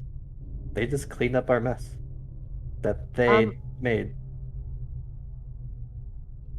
Is there... I'm gonna look around. Is there any tiny beast? So it can be any tiny beast at all around. Like a bat or a squirrel or a rat or whatever. Like anything at all. Going off that 17, it's completely devoid of life inside of here. Like, Okay. it was Okay. a manufactured place, so at best a insect maybe, but doesn't seem like any insects are currently here or have made their way here yet. Okay. So what we could do while we have a bear, we could travel for a bit, and if we run into trouble, I could literally just... Well, cave-in's probably not a good idea. I can cover our escape if we need to come back. Wait, But what? I think we're the ones that are handling the problems right now. My point still stands, though. I feel like someone needs to know where we are. Am I crazy? Fine. Don't answer that. I'm gonna cast message and pretend I'm casting sending. I'm gonna cast it the exact same way. I'm not gonna aim it at anybody specific. I want it to, not target anyone. But I want it to look like I'm casting sending. I guess make a deception check. And I will use. Hang on. I'll use my class feature, Chronal Shift, to rewind time a little bit because I realize I'm not putting effort into this act. So I can do it again and reroll. okay. Literally turning back time to try to trick me. Not better. I put just a little bit more effort in, like, Cinepher, we are down here. We found a cave in the warehouse. We'll keep you in touch. I mean, I And guess I don't even put like any arcane energy. I'm just waving my finger. it all depends on how good our insight is, I guess. Well, no, for this it would just be your passive insight, since I don't presume you're expecting him to do it, and I'm pretty sure, especially your ISOL's passive insight, it's definitely higher than an 8.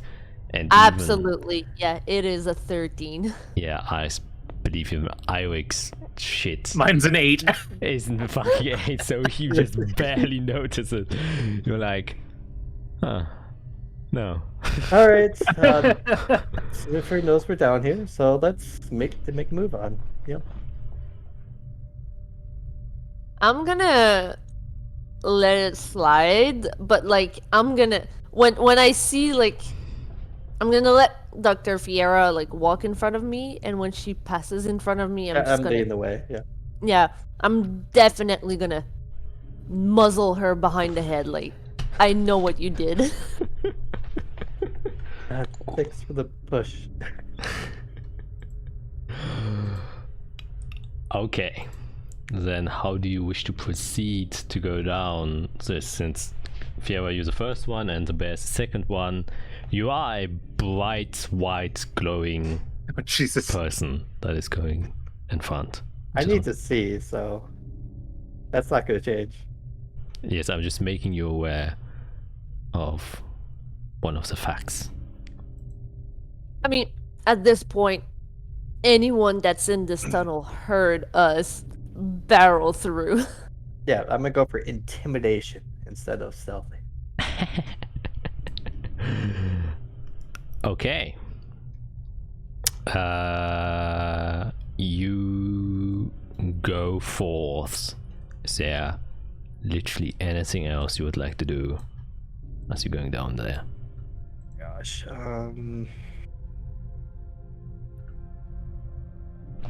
we have no idea how long this tunnel is. If they used a cart, it could literally be miles. This could go across the entire city. It could go to the docks as well, which is what I'm worried about. Like, if it goes to that, like, it says dark port, but it could literally go to the docks, which means the Earth Chrysalis could have gone on a ship. Oh my gosh, that would be disaster. I don't think I The have any more- direction. Would I know what direction of like above ground we're facing? Like, He pointed like this way, right? Like this. yeah, Yes. no, I know what direction you're pointing, but like, as Eirik, would I like down there? Would I be able to recognize that the High Castle is in that direction? Oh, well, it is going. I mean, technically, well, it's going southwest, so yes, but it doesn't seem like it's on a beeline. Well, actually, it kind of does. It is kind of like this. Well, if it would go completely straight, that is hard to judge It's since you're on the possible. ground. It definitely is possible because it's in the general direction, but But that's what I mean. Like, would I be able to be like, well, shit, that's in that direction, roughly speaking? yes, and yes, definitely it is Yeah, in okay. the rough direction. I guess if we've been walking for like more than 5 minutes, I'll start casting Gift of Alacrity if we don't run into any problems on the other two. After 5 minutes pass. Till then, just walking. Okay, you're walking for 5 minutes and. Oh, Yeah, yeah, for 5 minutes and see what happens. okay. You then walk for 5 minutes, trooping down this somewhat not so spacious interior. You see the bear is kind of taking a wide space and it is at some points touching the wall. You can see the tracks have been laid down there. It doesn't seem like a lot of effort has been put into the track. It just seems like, you know, a quick means of transportation. You also do. Oh, I guess. Irik, you can make an Arcana check. Oh, Jesus. Why? You should be good at Why? Arcana. You're smart. Yes. Oh, well, that was a natural one. Yeah, your mind is occupied with something else. And you kind of, you know, nervous going down this tight hallway. Oh, well, not hallway, but cavern space, actually. And you're looking at the arse of a huge bear, which is also quite distracting. So, you know, your mind has limited capacity for things it can focus on. And bear arse is currently, unfortunately, one of them.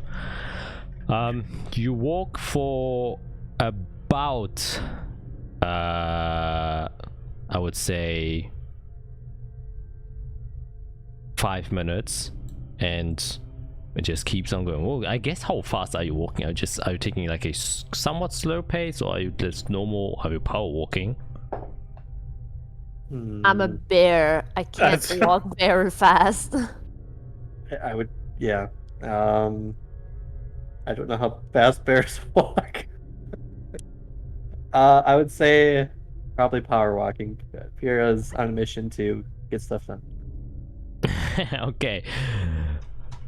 Power walking in front.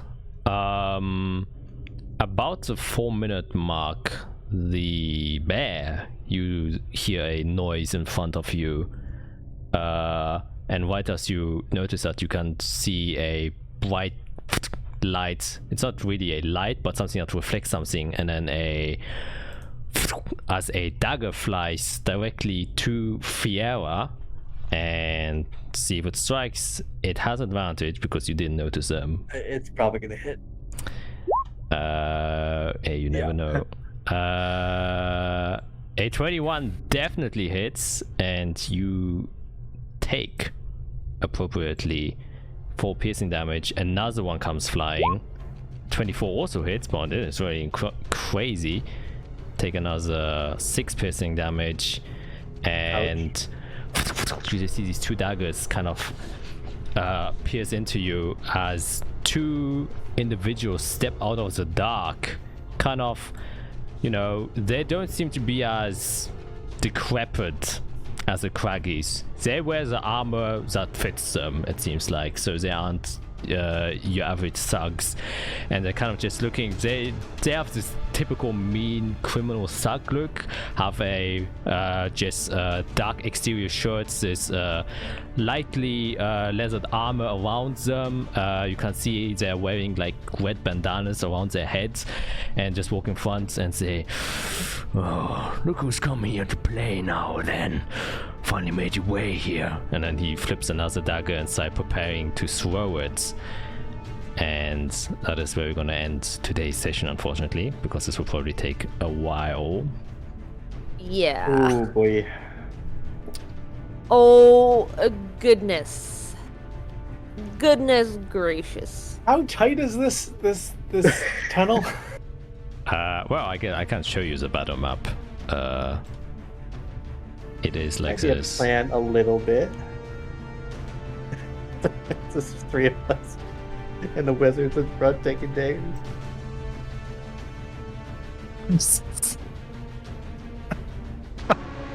There is the. Oh no. I am taking a little bit of place. I guess I don't have dark vision, so I can't see.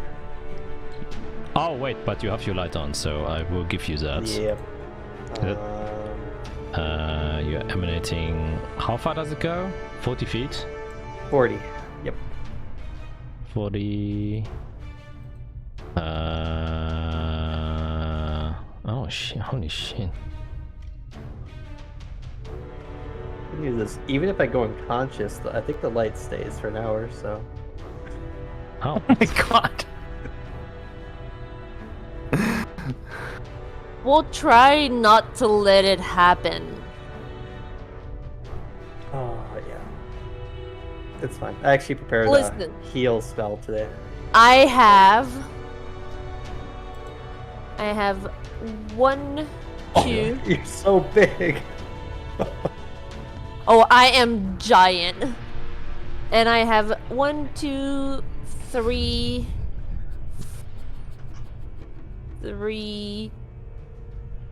I have potentially 4 healing spells ready. Okay. So yeah, I don't I have do. a lot. I don't can have a heal lot too. of.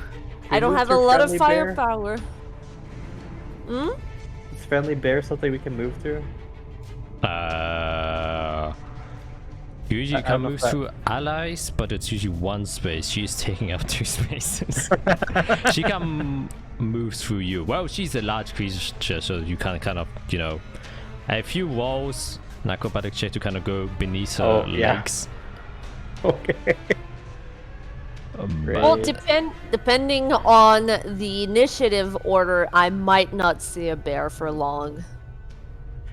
Oh, could we roll initiative and have that set up for next week so we can plan a little bit? Oh no, man, you ain't gonna plan. You went in the supplies. I so need you... to plan. So you will have to be surprised. Okay. If you don't do perception checks, you will get TPK'd like last time.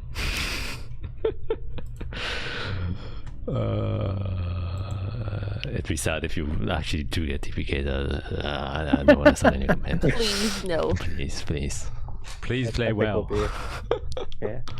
Falls fails, I'll cause, I'll just pull the walls in. Just bow yourselves.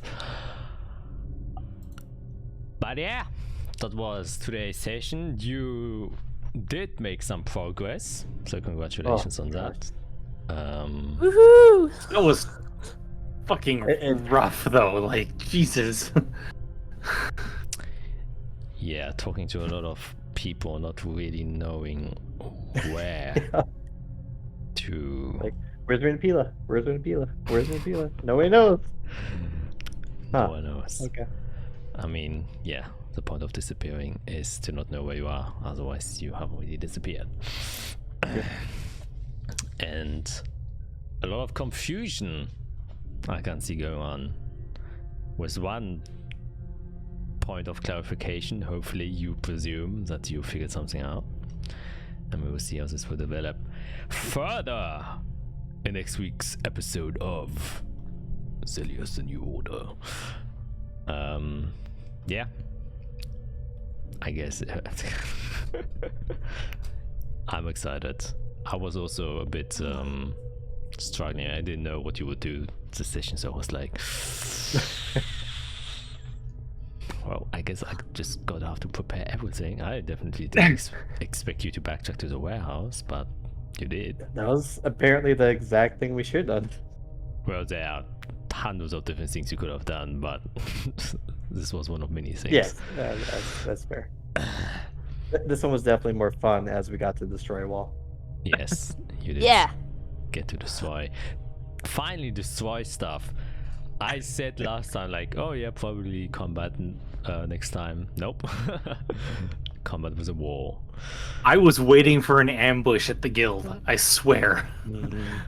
That old man. Was he real? Was he fake? My god. PR would never know. My brain blew up when I put 2 and 2 together, and I'm like, hopefully Oh, I'm man. not putting 2 and 3 together and actually. I mean, you could be right, but you could also be wrong. Like, I'm starting to think she was normal up until the meeting, then something happened then, and then maybe she got, like, mind controlled. I don't know. I want to know, so we need to get through this campaign so we can ask Jack later. Oh, yeah. Or we just somehow find Ridapila. Yeah. We'll have to see. It usually takes a while for me to have like a review. I just recently, in my 2-year campaign with my other group, had like the kind of big kind of plot reveal. Big reveal happened. Where they kind of knew now they know what's going on, sort of. But it took like 2 years to get there. Those lucky bastards. Yeah. We'll do it in 3. But yeah, no, I think you gain more than what you think, is what I would say. And once again, I would say future mind note.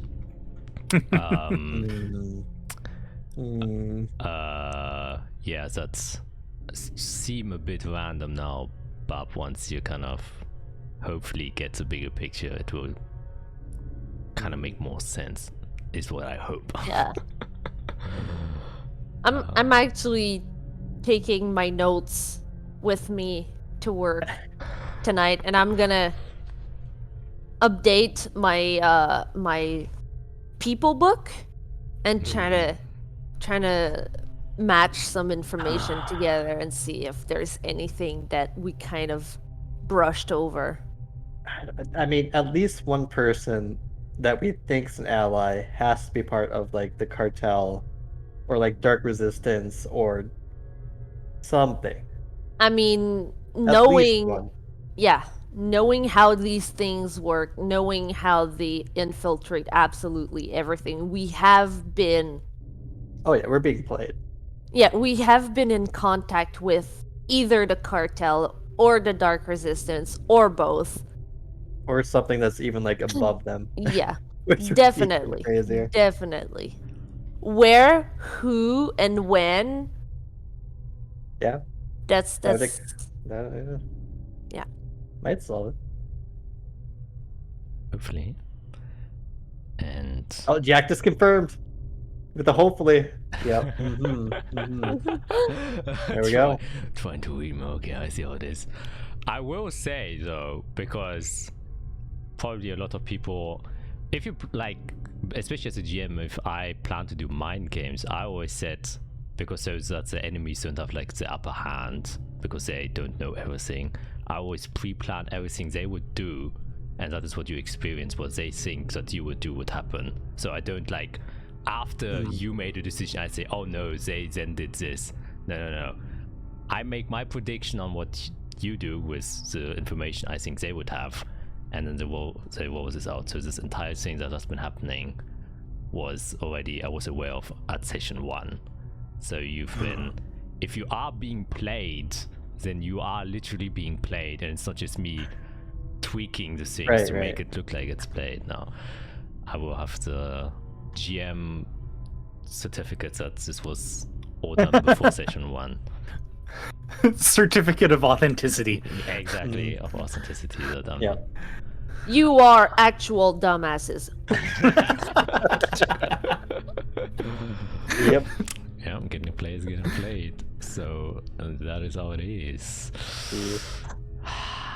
Yes. Yeah. Alright. But yeah, I'm pumped for next time. Yeah, me too. Combat. Life or death. Let's go. Let's see how this literally Oh. goes. I wish to see. Yeah, without further ado, I guess we can end the recording here. We're all excited. I can't wait. And we're gonna see you guys next time. Wave, everybody wave. Furiously excited for combat. Oh wait.